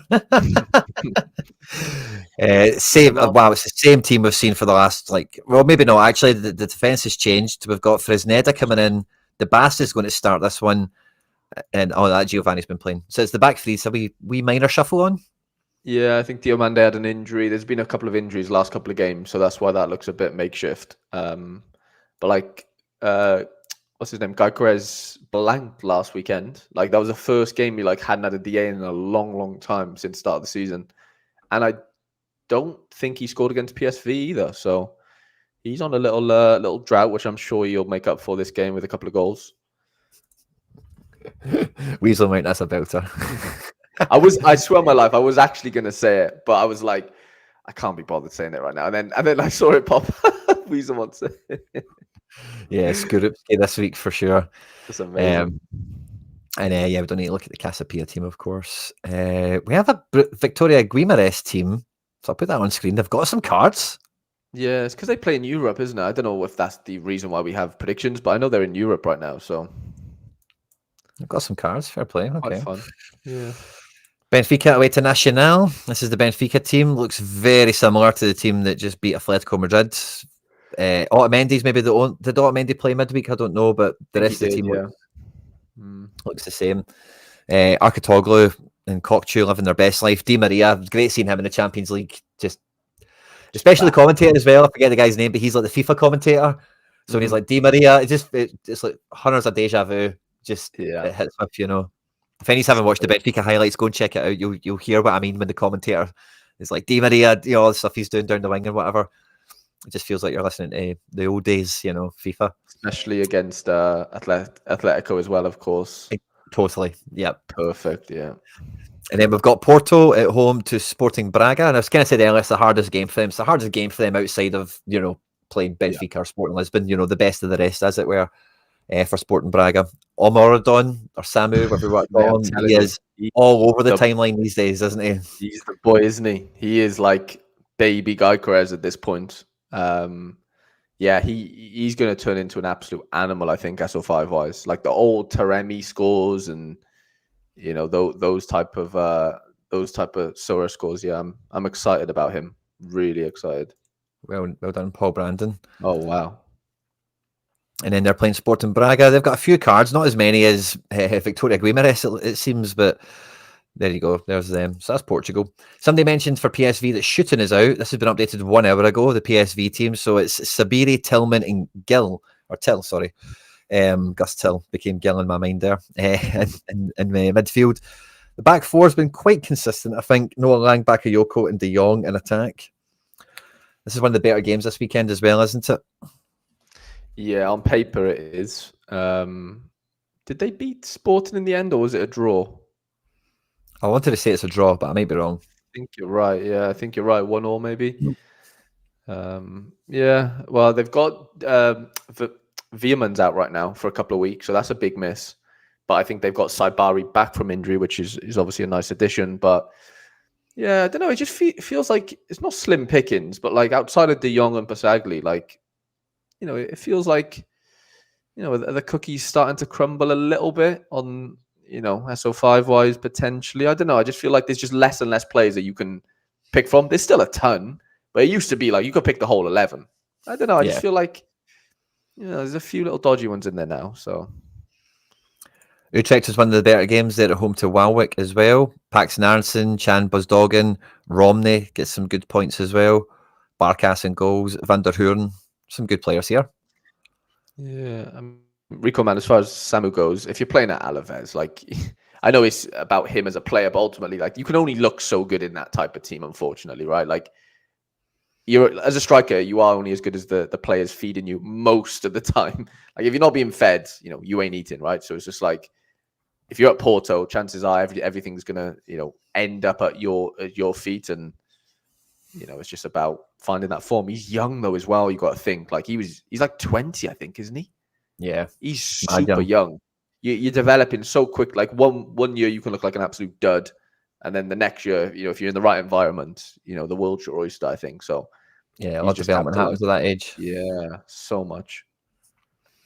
The Feyenoord beat Girona midweek. They're walking on sunshine. Their team looks pretty consistent, and they're playing Twente this week. So this will be a tough one in Holland for both teams, really. Somebody will come out with some good scores, but it's hard to say, like, oh, I'm back in this team, you know. 100%. Ajax Groningen also featured. Yeah. Decent 100%. Enough. Decent enough, yeah. Hendo, Kenny Taylor, Klassen's back in. It's a bit of a throwback, isn't it? Davy Klassen's back. Same with Pasveer. Never going to be shifted, man. Just never want to get shifted, do they? It's unbelievable. We'll do AZ. This has been updated 2 hours ago. Team is on screen for you now. Mini Coop is out. Ooh. Yeah, Mini Coop hasn't been on it recently. You've not been on it. Now, I want to have a wee peek at Brazil for 2 seconds. I just want to look at Corinthians because I've got Depay and Magno in that team. So I just want to see it. Depay's on to play. Apparently, it was shocking last week. There's some highlights of him going around of him just passing to Nabde and looking at, you know. Sounds about it. So I don't think he's doing well in Brazil. Maybe a wee bit of a Gossens in Germany thing where he's just showed up and he's like, oh, how did I do this? It's party time, isn't it, for Depay now? Let's be real. Yeah, probably. Genk, they're away to Kortrijk here. O is on to start, so I just wanted to double check. Genk are also one of the better teams anyway. Against Kortrijk. Was there anything in Belgium that was really in that top order? Antwerp are pretty high.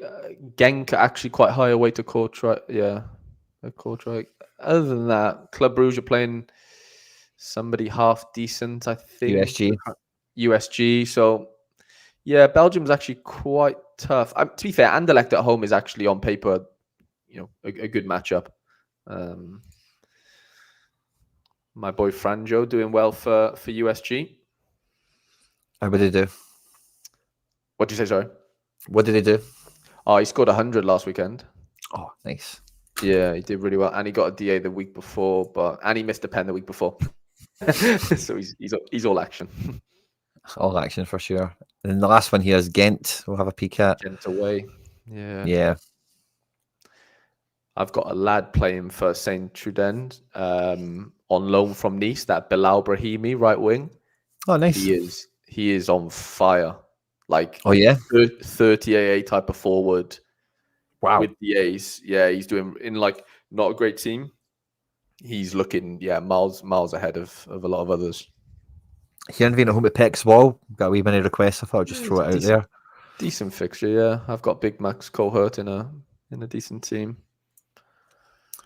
But yeah, I think that's Belgium quite wrapped up quite easily, which is cool.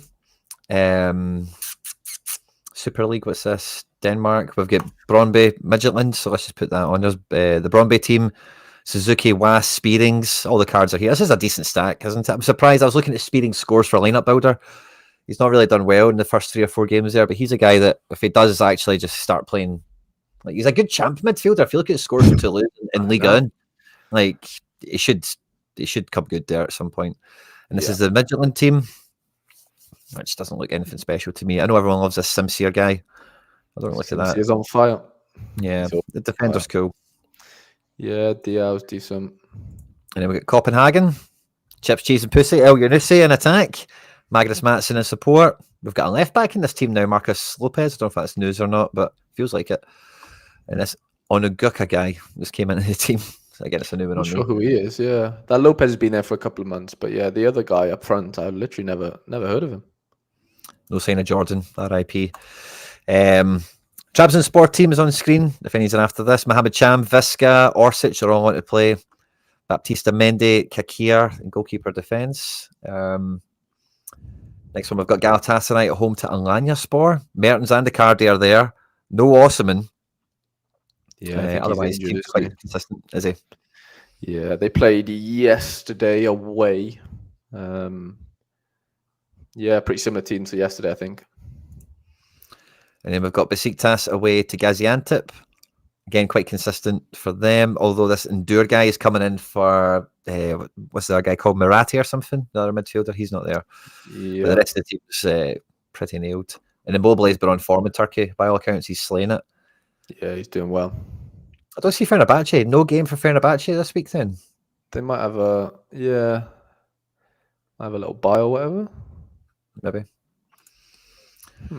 Interesting little crease of a detail. I think that's kind of all for this region until we get to MLS. Now, with MLS, one thing I did want to check before we get to it is the league standings, right? Because I think this is probably the most important part of MLS for this weekend.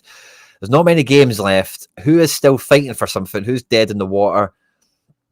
Is kind of, something I'd be thinking of. It's actually 37 points with, like, how many games are you going to finish on this? Is it 34 or I think there's 2, 1 after this or 2 after this. So Chicago Fire have played 33 games and they have 1 more fixture left. Okay. Yeah, so it's 34 league season, just to confirm that, because it does change all the time, MLS. So yeah, some teams they're out. The guys are on 32. Yeah, so Austin, Dallas, St. Louis, Kansas, and the Earthquakes, nothing to play for. Some of these playoff teams can obviously get into different positions, and maybe like Portland getting into the top 7 means they play less games. That's advantageous to them, although not us for SO5. So they want to do that. So depending on who they're playing, that's a motivation. And in the Eastern Conference, Atlanta 1 game. Oh, no. 2 games left for Atlanta, 2 games left for Philly, 3 games left for New England. This conference is actually quite open. Because of the amount of games still to be played. So Chicago Fire dead and buried, of course. They'll be on 34 games. Toronto will be hanging on with their fingernails. Yeah, I think Inter Miami won the what they call it, not the Community Shield, the Supporters Shield or whatever they call it. Yeah, Supporters Shield. Yeah, it's probably wrapped up. They wrapped that up against Columbus midweek. So we'll rattle through some of these, but Toronto, this is their last game.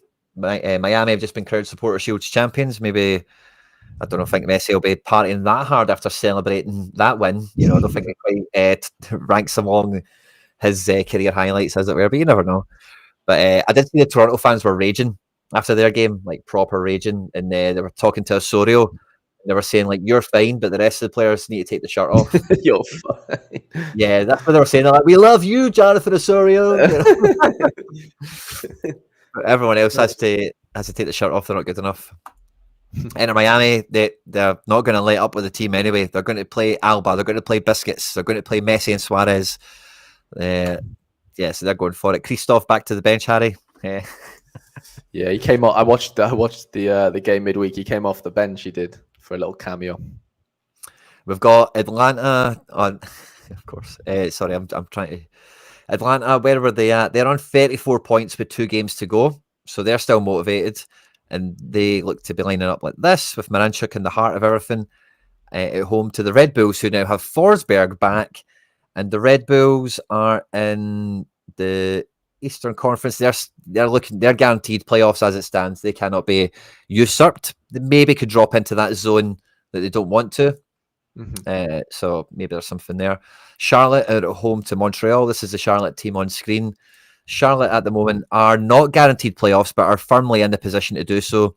Montreal right behind them, in fact. So this is a bit of a 6-pointer. Montreal and Charlotte have 2 games left to go. But Montreal will feel a lot better with the 3 points than maybe Charlotte would. Charlotte are 5 points ahead of them. So it's just, this will be a contested match, I would say, quite easily. Yeah, Charlotte at home are good for most goals. Yeah, and we've got Cincy at home. Cincy are riding high; they're fine. Again, they're at home playing a strength team, so I'm not saying they'll be taking it easy, but they're playing Orlando, and Orlando are They're cruising as well. They're through to the playoffs. They're going to be pretty safe in their position. And again, not saying that takes anything away from them. Facundo Torres is living his best life these days. New England have got all the games to play to catch up, so they're highly motivated. They're at home to DC United. Heel's starting, Arriaga's starting, Veroni over Wood, no Barrero. DC have Benteke in town. Where do they look like at the moment? DC are on 37 points, 2 games to go. They could still make the playoffs. Yeah, they're still going for it, but they're not great at all. No. 5-4-1 with Benteke up top. It's kind of tells you everything you need to know. And then we've got Vancouver at home in Minnesota. This is the Vancouver team. Vancouver, where are they? They're probably going to the playoffs as well. They've got 3 games left to go, so they're probably not like at battle stations just yet. And then this is the Minnesota team. Minnesota still have a little bit to do to guarantee playoffs. They've got a kind of chasing pack on them, so they'll be definitely gunning for the points. Crew against Philly. Crew are riding high and are probably going to be quite safe. Philly need points. They're outside the playoff positions as we speak. So, yeah, expect that game to be fiery. Kansas are dead and buried, like we mentioned. So, they'll probably play the best game they've played all season. They're at home to LA. 100%. And LA, where are they? They're pretty comfortable, I think, aren't they? Yeah. Yeah. Nah, they're cool. They're sitting second in their conference. St. Louis, dead and buried. They're at home and they're playing Houston. Houston riding high. Don't think they need to really worry about positional changes too much, where they might drop out of a spot into another spot or whatever. So, yeah, kind of this is maybe a bit of a nothing burger of a match. And that just means fucking anything could happen, really. But we then get the Rapids at home at Seattle. Let's have a peek. Colorado, again, pretty safe in the playoffs, although they're not guaranteed their spot. Seattle riding high, cruising. They're quite comfortable. So looks like a full strength team from the Rapids. And Sounders, again, it's pretty much as strong as you see them all season long, isn't it? So again, it's all on rotations and such. Galaxy at home to Austin. This looks like a great game on paper. Galaxy are top of their conference, and I think they'll want to maintain that pace with 2 games left to go for them. And who are they actually playing again? Sorry, I've just lost the screen. Austin are... Where are we? Yeah, they're dead and buried, I think. 2 games to go. Yeah, they could maybe catch Portland if a miracle happened, but it's not going to. So, yeah, it's going to be a good LA game. They're at home feeling good, riding high against a team with nothing on. Yeah, they just smashed away to Colorado as well, I think it was. Yeah. Earthquakes, they're dead and buried. This is their team. They're at home to RSL, and RSL, I think, are doing pretty well this year. Yeah, they're sitting in 4th. They're cruising. They're guaranteed playoffs as we talk to now. So they'll be feeling pretty good about themselves. And we've got 2 MLS games left. We've got New York City, who are hitting their best form of the season, right as it's about to finish. NYC still have some work to do, I think. No, they've guaranteed playoffs. They've guaranteed it now. with this little form that they've picked up at the back end of the season. But Nashville are cruising. They've got 2 games left. They would need they would need a miracle to get into the playoffs. It's probably not going to happen for them. Probably last chance saloon. You might see Nashville come out swinging in this one. Cup final mentality. New York City at home on the pitch probably suits New York, but probably home fixture over anything else. You take that in the MLS anyway. yeah, good form, good place for City. And then Timbers need to get their playoff position secured there at home. Team looks pretty good. And they're at home to Dallas, who, if memory serves me, are out of the equation. They're dead and buried. Let me just double check that. Yeah, 37 points. Yeah, Dallas are out. So it could be a good one for the Timbers. Oh yeah, that'll be very, very nice for the Timbers. A Vandelardino season. What matchups tab did we get out of contender? We had Celtic and Rangers, so I don't mind going to Scotland first. Don't feel like got what we got. I know Zenit was up there, wasn't it? I'm just trying to refresh it. Yes, Celtic, Rangers, Bundes 2, and a bit of Zenit, bit of Croatia. It's kind of it though, really, for like the really good matchups. So McBride reckons Kyogo's going to start this. I could see that happening. Alistair Johnson looks like he'll still be back in. Team stays quite familiar, quite the same. Hatate, I expect him to come in as well. And Valley looks and sounds like he'll be starting this one. It's a strong Celtic team. Against Ross County, good luck to Ross Laidlaw. Hope he gets a last man tackle or something. Also, don't want him saving a penalty because that would just be a nightmare. But a last man tackle would be good if he could get one of them. And then we've got Rangers at home is St Johnstone. We'll also look at Aberdeen Hearts in a second. But Rangers, yeah, pretty predictable team at home. You kind of know what you're going to get from them. We just gubbed St Johnstone. They might be a little bit tighter against Rangers because they've had an extra week of training since their manager's been sacked and all that. But Rangers will be reeling from losing to Leon and we'll be looking for a bounce back game for sure. I'm just going to put Hibs Motherwell on screen real quickly because we all want to see if Lennon Miller's there, of course.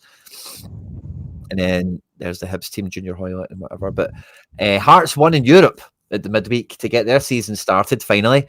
And they're away to Aberdeen. Aberdeen undefeated in the league as well as Celtic. Jamie McGrath has been called into the Ireland team finally, so he's probably buzzing with himself. Clarkson's back from injury. And the rest of this team is pretty solid. I see you bought a Kiskinen as well, Harry boy. You're on the train. Nisbet's up top.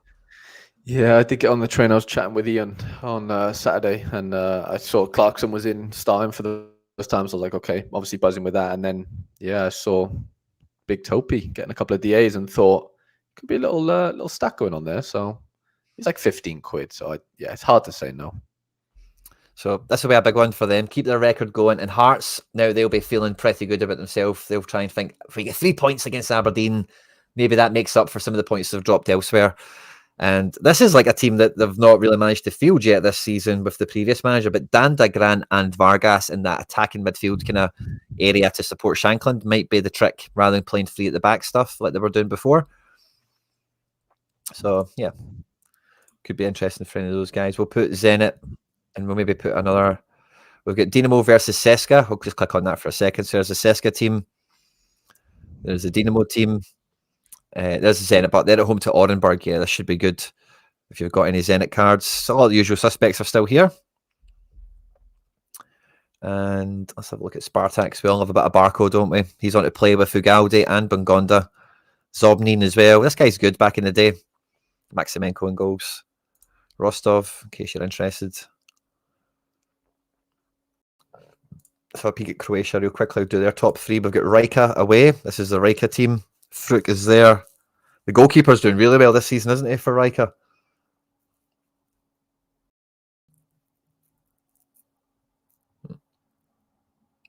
No? No? Maybe.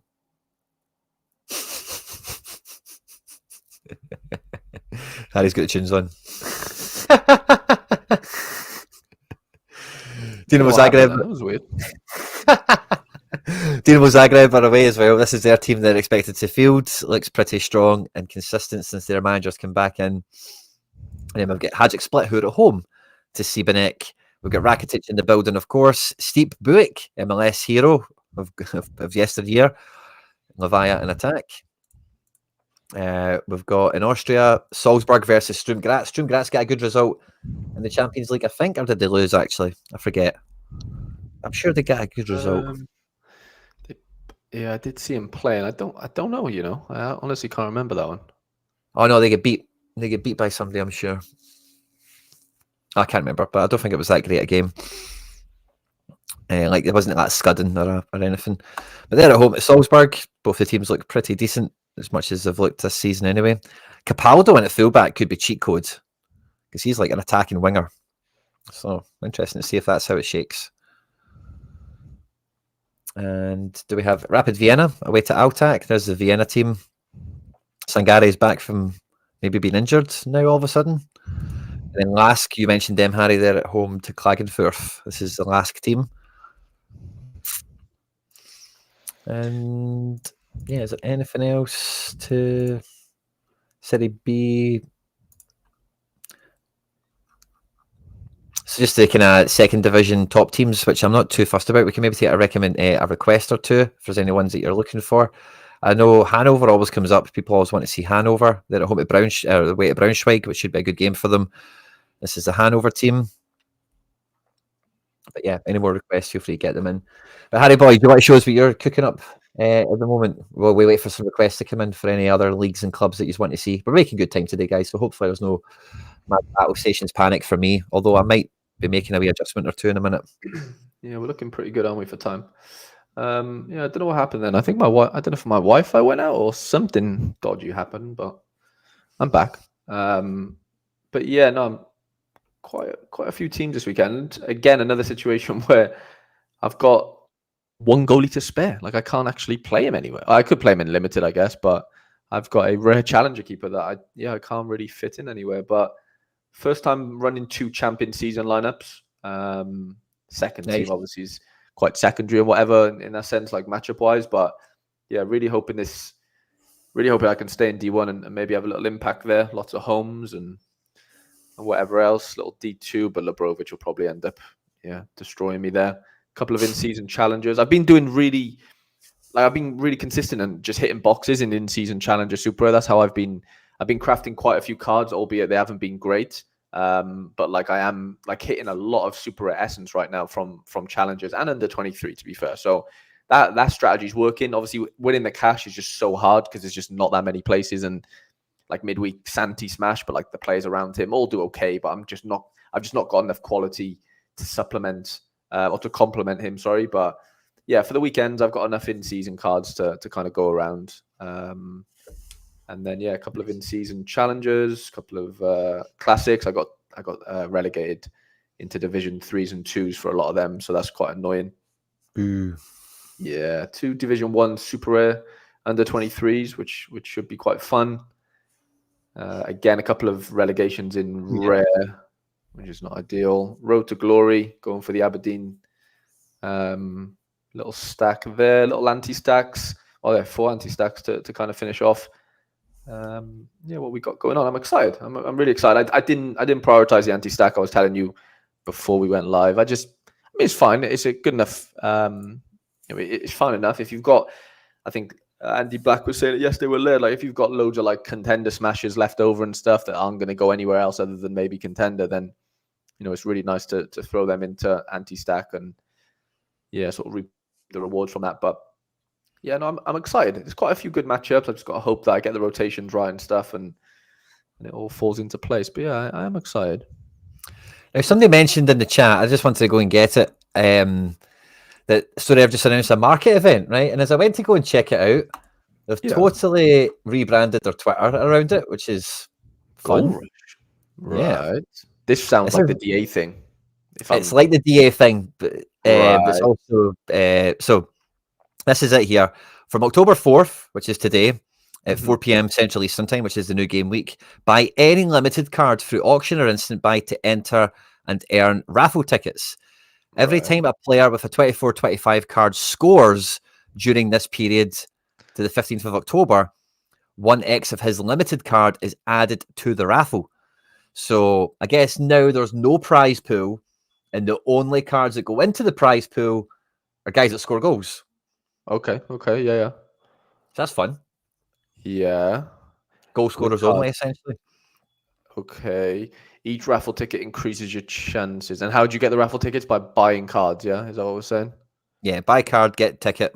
Every time player scores goal, they get added, a card of theirs goes into the pool. Yeah, I like these type of promotions because we saw the DA one really worked. It felt like anyway, like as far as prices go and stuff. So I'm sure this will be a success as well, to be honest. And then when we click on this button, we get an actual official blog. Probably lays it out a little bit nicer. Yeah, it's cool stuff, man. I like it. What is there to win? It's just limited cards. I think we know that already. So, for instance, if Haaland scores 1 goal with City and 2 goals with Norway during the period, 3 Haaland cards will be up for grabs at the end of the promo. On October 17th, we'll hold the draw. Hundreds of cards accumulated in the pool will be distributed to the raffle winners. Click this link to see how the pools evolve. Ooh, that'll be fun.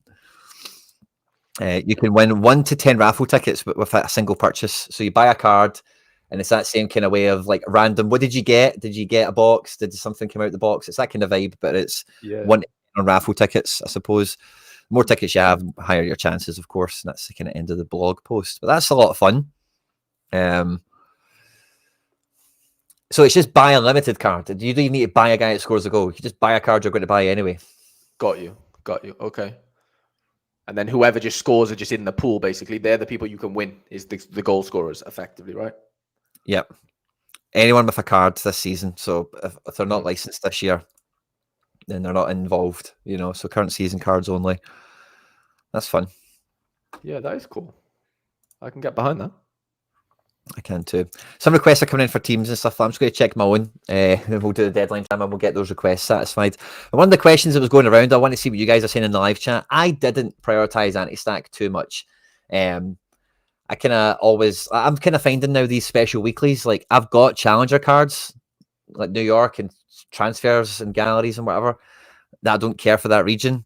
I've accidentally got myself into Division 1 in that region, but I'm now looking at these special competitions as a good place for me to flex that all-star itch, scratch that all-star itch to flex that kind of side of the gallery out. So I've still got some strong teams going out in it, I think, but I'm not like mad prioritizing it or anything like that. I think it'll be really competitive. I think the prizes will be worth winning. I think especially at Rare and Limited, like it's not far off a lottery in terms of, like 1 player from each team, how hard they need to score. Only 1 division as well, so I suppose that's a bit of a thing that opens it up. But I'm just sticking mainly with regions, to be honest with you. I think Sabitzer we seen was going to be out, didn't we? Something tells me that. Yeah, so I think I need to shake him out of this team. And like I say, like Skorupski, I'm treating him like he's a DNP. And I put him in a team that doesn't get relegated if he doesn't show up. And I'm not sure I've got many alterations. I think my midfield, I was happy to have Sabitzer in. Was it Sabitzer we didn't think was going to be there? Let's go back. Yeah, I think it was, wasn't it? Yeah, I think so. 2 days ago it was updated. Yeah, they think Maxi Bayer's 50-50 with him. I don't know if I maybe just keep Sabitzer actually, because it's 50-50. Come off the bench against Celtic, he missed the game against Bochum. I can see him back in to start. What other options do I have? I've got Christie, who's playing Leicester. That could be a decent game. And then did I have anyone in training that's worth calling out of training? No, I don't think any of these guys are on to start. Mukiele. He's on to start, isn't he? Yeah, he was 60 on, maybe 60-ish. Yeah, home to Holsten Kiel. That feels like a good game. Let me just double check that. Yeah, it is a bit dicey, isn't it? He probably plays. We've seen him play before in that kind of period, didn't we? Let me check this again. When did he start last time? I know he did crap. It was, Feyenoord and then Wolfsburg. Yeah, so it was after Champions League. And he did have an error led to goal or whatever, an own goal. Just a bit of a kick in the buzz, but conceding 3 as well against Wolfsburg. It's a bit of a different game. Yeah, so that makes a bit of sense, actually. We could take Mukiele as a defender and de-risk the Sabitzer thing. But also, I've got Brais Mendes in that team who I don't think is guaranteed to play. But again, I don't think they can afford not to play him, which is kind of part of the rationale I had there. So I'm actually a wee bit undecided what to do with this team. I'll maybe come back to that in a minute. I think Champ Euro D1 looks really good. Tati and Cherokee double forward. Guardiola captain, works in midfield. Relay in goals. All feels really, really good. That D1 team that's there by accident, Hull, New York, we're just trying to see if they can get promoted. Or not promoted, but high in the division. And then, Harry, you were mentioning you've got yourself into 2 in-season champ teams. I've now got myself into 2 in-season contender teams. Ooh, and okay. so I've got obviously a bit of J and K League and whatever. Some of these other guys are starting to get minutes all of a sudden. But it's I won a Trisoldi last weekend as part of the punchline to that. Ooh, wow. Yeah, that's a nice card to win, that is, right? Yeah, it's not too bad at all. So Laidlaw's playing Celtic, so obviously I can't put him in a good team. So I've got a D4 in-season team that kind of needs to go out. So maybe it gets promoted. Maybe Laidlaw gets that last man tackle or something. Maybe it's not too bad. But I'm now up to 5 teams in this region, which is great. It's kind of nice to feel that progression come with getting some extra wins and locking in guys like Valley and Shaqiri, Kuhn and Schmeichel are actually going into my classic setup for this week. So they're just the best. Really? I've not got D1 in season. I can't play those guys in D2 if I have a D1 open. This is kind of the way I look at it, But and again, I don't think I was talking to members about this last night or whatever. But for the top team, I couldn't care less who's in season or classic. If you have a D1, I've got 5 teams here. Only one of them is in D1. Mm-hmm. That team needs to be the best team, and then everything else happens. So yeah, I'm looking forward to this, having 5 teams in season finally, or 5 teams in the region. Rakitic, I've got lots of fun guys here. Also, we think Alistair Johnson's back in town now. Good goalkeeper matches as well. I'm quite excited for a lot of this. Yeah, it looks quite favourable. A lot of those matchups. 4-man under 23 team. We see Kang is on to play, so maybe I can change Kang somewhere. Into anti-stack or into champ. I don't think I'd put him into champ. Would Kang go into anti-stack? I kind of want to keep this Celtic team together because it's just fun to look at. And Tanaka. Oh, somebody was asking about Championship. I think Tanaka's actually on to start this weekend. For Leeds. Yeah. Yeah, he probably is, because Ampadu's out injured for 3 months. We've got Braze in this team, so maybe I will drop the Braze for the Kang. That maybe is the way to go. Bring Kang in. There he's there. Since he's projected. Yeah, better to be safe than sorry. Better than being in a 4-man team. Get him in there next to Tanaka. Who plays Friday then, Quinny? We saw Marseille. Let me have a look, sorry. So we have Marseille, Westerlo, Beerschot, Osijek, Aalborg are actually playing Friday. Leeds are playing tonight as well. Yeah. Augsburg, Mönchengladbach. That looked good for Gladbach. We have 2 games in Italy. Napoli kicking off at 5:30. Verona against Venezia tonight at 7:45. And I think that's Leganés against Valencia. I think that's the size of it. Oh, so there's a decent amount going on. Aye, there is. So I think this super rare thing, I just want to shake it out a little minute. Harry, could you, or you're doing your teams as well, actually? I'm just doing, training. I don't mind flicking over if you want. I was going to say, if you could maybe grab a request or 2 off this, I'll give you the screen. Let me do my last training lineup and I will. Of course. Yeah, no problem. Yeah, I think I might I'm really torn with those 2 midfielders. I don't know what to do with Braze and Musabica. I think, Braze if they don't play him, they're screwed. I just don't know how they get by a game without him. Mm-hmm. Sabitzer feels like he comes back in. The alternative would be a Mukiele as a defender and then another midfielder, which is like Yanghel or Martin, who are doing crap at the moment and are playing Athletic Club, which is not a good game. So I'm not buzzing about bringing them up a level. How bad is Siganikov's injury, Quinny? Do we know?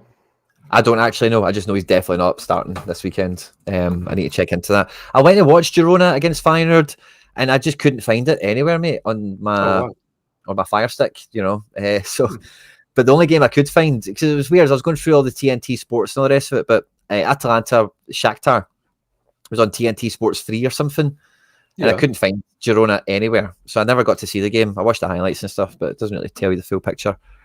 But yeah, so I actually missed the Girona game, sadly. So I'm not too sure how the injury went or whatever. Yeah, because it was early on, wasn't it?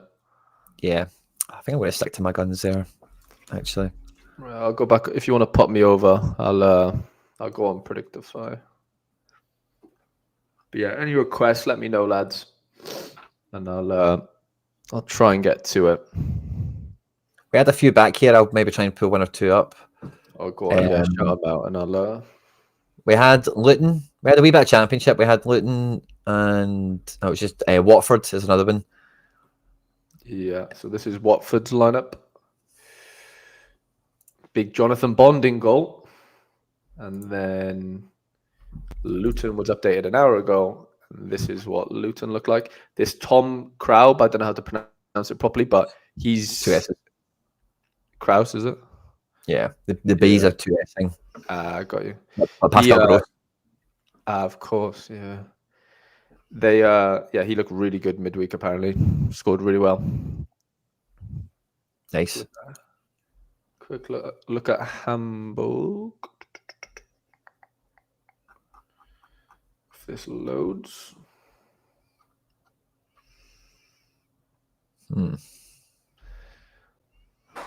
That's the Hamburg team for you. Graham, it's probably because they've got nothing to play for. I would say so anyway. What was any clue in the Monaco back four? I think we did Monaco already, didn't we? Back four is the same. I think it's still Philip Conan goals. I'll have a look now quickly. Baumgartner out. The Austrian centre back guy. Conan 70% on.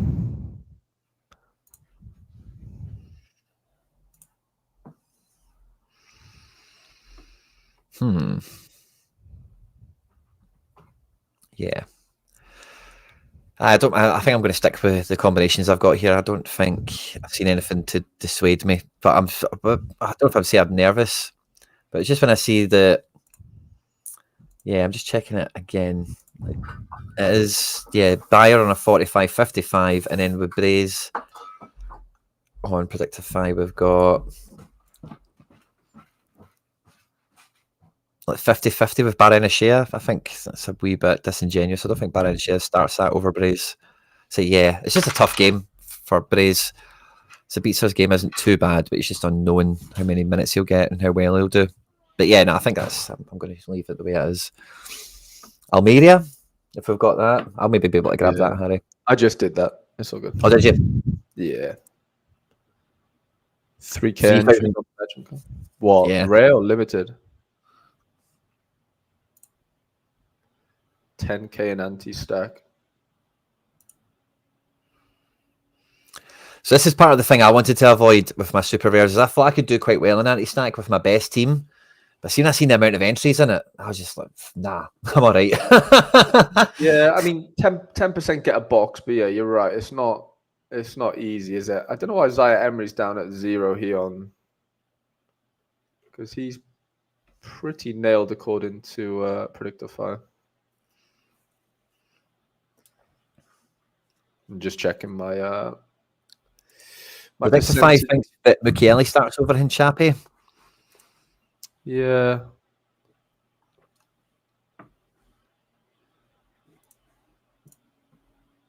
Mukiele, did I play Mukiele somewhere? 23 minutes ago, it was updated on Predictorfy. Yeah, Mukiele over Hinchapi. Do I need to take the risk? No, I don't suppose I do, but the risk is Braze, Sabitzer, and Mukiele are the three guys that are all kind of bouncing off each other. Mm-hmm. Bob Bakwa's really good. So if you are in need of an under 23 forward, yeah, that guy does crazy AA for a forward. So yeah, I wouldn't never tell someone not to get him, but I don't know what his price is, so I couldn't really tell you. But yeah, he's a very good player.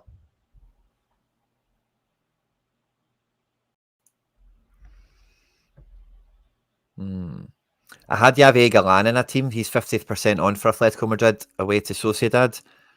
And he's in the team with Skorupski, who's probably going to screw Upski out. So I'll probably just put Mukiele in that team for a wee bit of, just to get that monkey off my back. At least he's in that team. I will live and die on Brazen Sabitzer for what they are. Yeah, I think that's the way I'll do it. It's a tough wrestle you've got with yourself. It's the decisions. It's not really the team and knowing what the best team is, but it's like the decisions on risk, isn't it? It's part of the real wrestle you've got with yourself at this point in the game week or before it starts. 100%.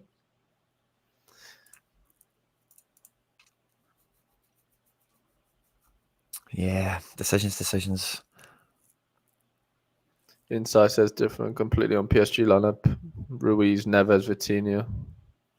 Who does it on Predictorfy? It's Genesis, isn't it? Or who does it here? Yeah, it is Genesis. Nah, that's who I'm going with. Genesis knows his onions, doesn't he? Yeah, he knows his onions, that boy. Yeah, okay. I think I'm unmoved. I think I'm undeterred. Mm-hmm. I'm buzzing. Should be a big one for Celtic as well. Sunday's where all the action is going to be. Like, it feels like so many games are on Sunday. Saturday there's a lot of games, but Sunday feels like where all the action is. 100% with all the midweek madness on it. Yeah, everything will get played Sunday. 38,000 in anti-stack special limited. Wow. Big numbers that. Well, I guess 3 entries, so, probably 15k or so actual people, I would say. Fair. Actual users. It's a lot of teams to beat. Oh, yeah. A lot of teams. So, yeah, I think I'm probably quite settled on this. Yeah, I'm happy enough. I'm actually quite excited for the majority of my teams. They're all quite high division, except for the contender stuff, which needs some promotions to come back. I'm always playing a 4-man team with Vandervoort, because 1 week he's going to randomly start. So he's bound to it one week, isn't he? He's just been called into the Belgium team as well. I was congratulating him on Twitter earlier today, telling him, good job, big man. Keep going. Yeah. So, Galassi deal. Leipzig did get pumped 3-2 midweek off of Juve. Got a little offer out. Yeah, well.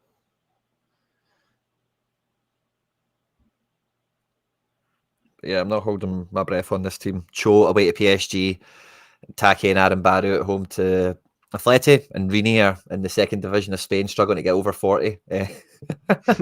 So one is a 4-man. Yeah, I did them all last, and I basically did them at the expense of challenger lineups that weren't the New York team for the most part. So the limited ones, I've got 2 limited anti-stacks. If they win anything, we'll be giving them away.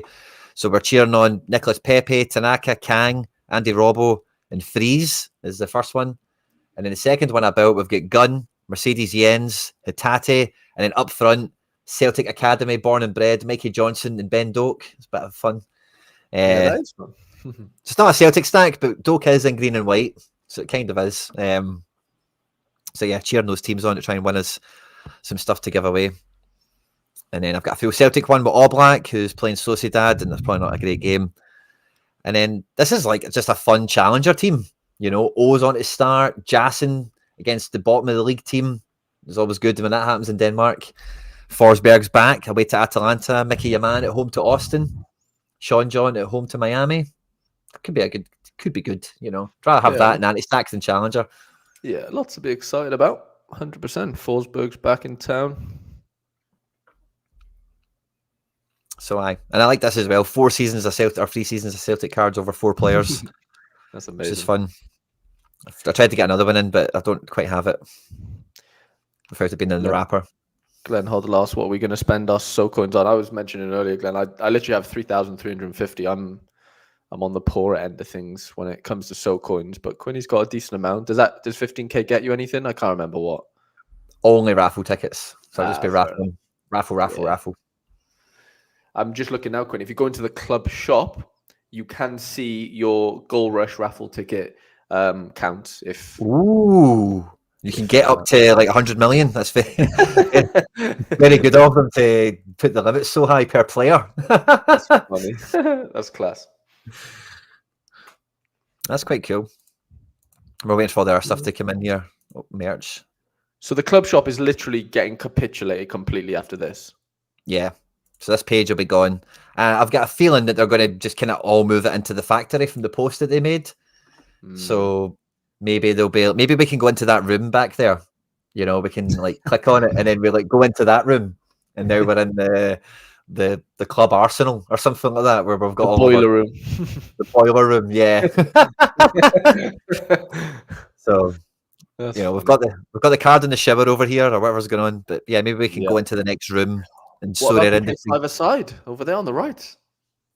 do the bit of training. That'll be training, Yeah. That'll be the training pitch.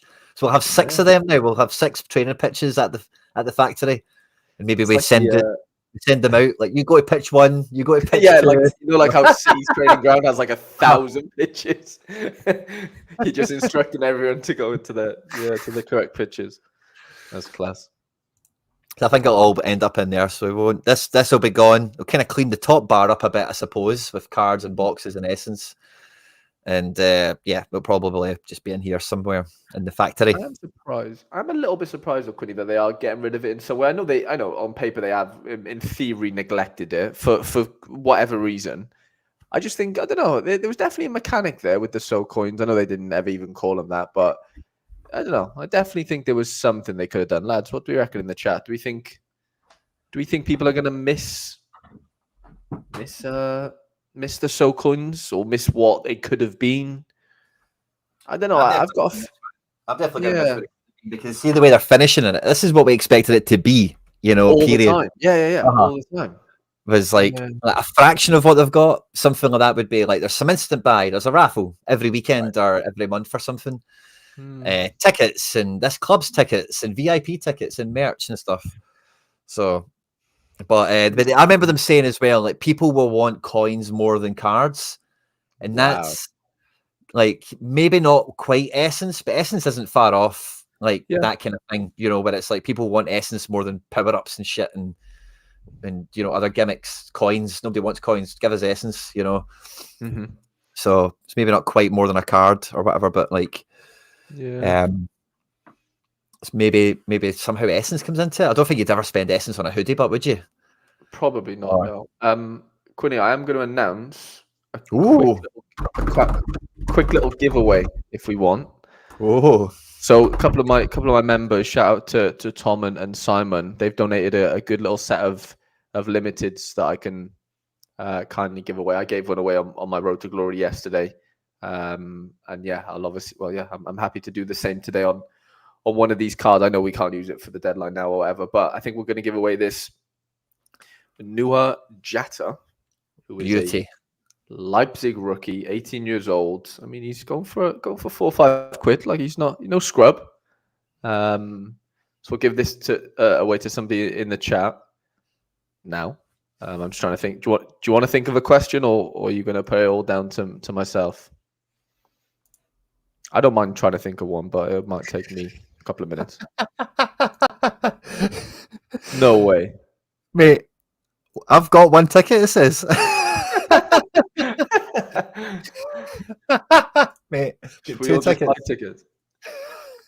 How many tickets do you want?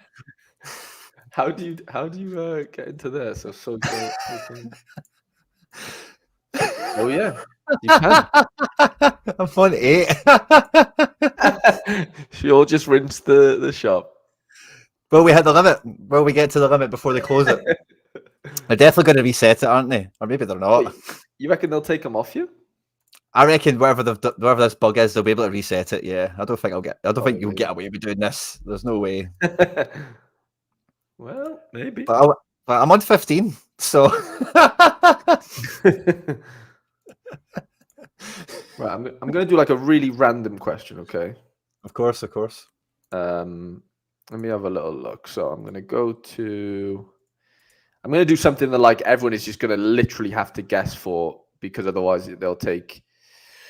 Okay, I've got a random question, okay? I'm on 70. That's hilarious. Oh, it says this item's not available anymore. Yeah, it does. I was just about to do my 11. I got 20. Don't take them off me. I got 20. That's amazing. That's why you tune into the show. So they're owning control of the internet. They heard us talking about it, guys. They're not even here watching. They just felt the ripple through the internet. Just felt all of us going click, click, click, click. Right. I have a question for the chat. So, I want I just want a correct number, okay? So the question is, give me the exact amount of accurate passes Christian Eriksen made last night against Porto. Great question. I want the exact amount of passes he made. By made, I mean completed, if that makes sense. So According to Sorare data, I take it or something. Yeah, I'm going off Sofa score. So he did 87%. I want the correct number of passes. Just checking in the stream what we got going on. Ooh, I've seen a winner. Oh, yeah. I actually thought a lot of these answers. I thought it was going to be like a high number, but a lot of the answers have come in have been really low numbers. Yeah, so it's not that I'm high. interested what the answer is. It's not that high. People, yeah, there's a little streak there, so you'll probably figure it out now. I think everyone's gone on Sofa scores or something of the like to figure it out. But it looks like, well, it is 39. It's just 39 out of 45, which is 87% according to Sofa score. And the first correct answer I'm seeing, Quinny, I don't know whether you've got different, but I'm seeing Flindle just under Weaselmont with 39. Oh, I see a 38 there. Let's check. The first 39 I've got is Flindle.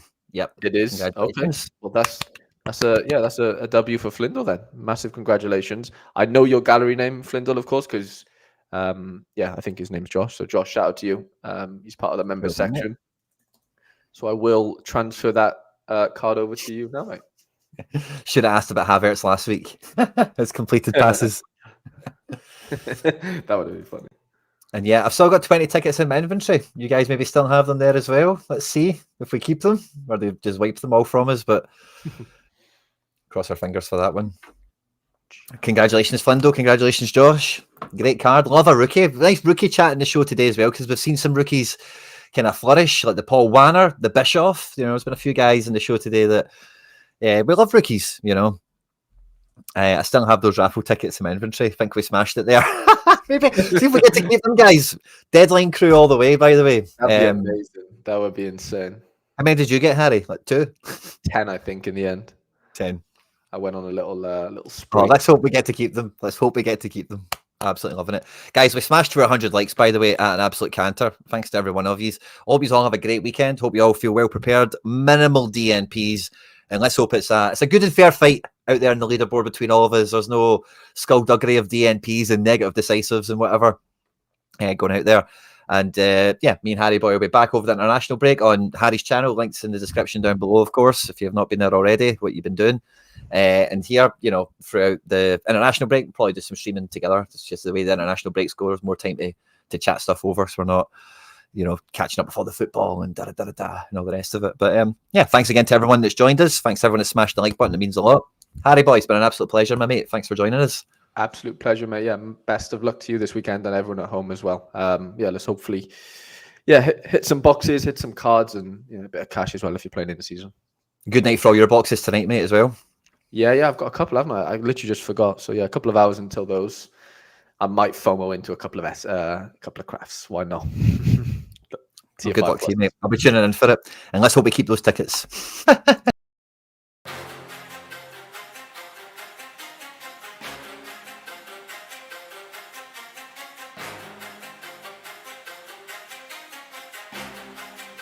Satara.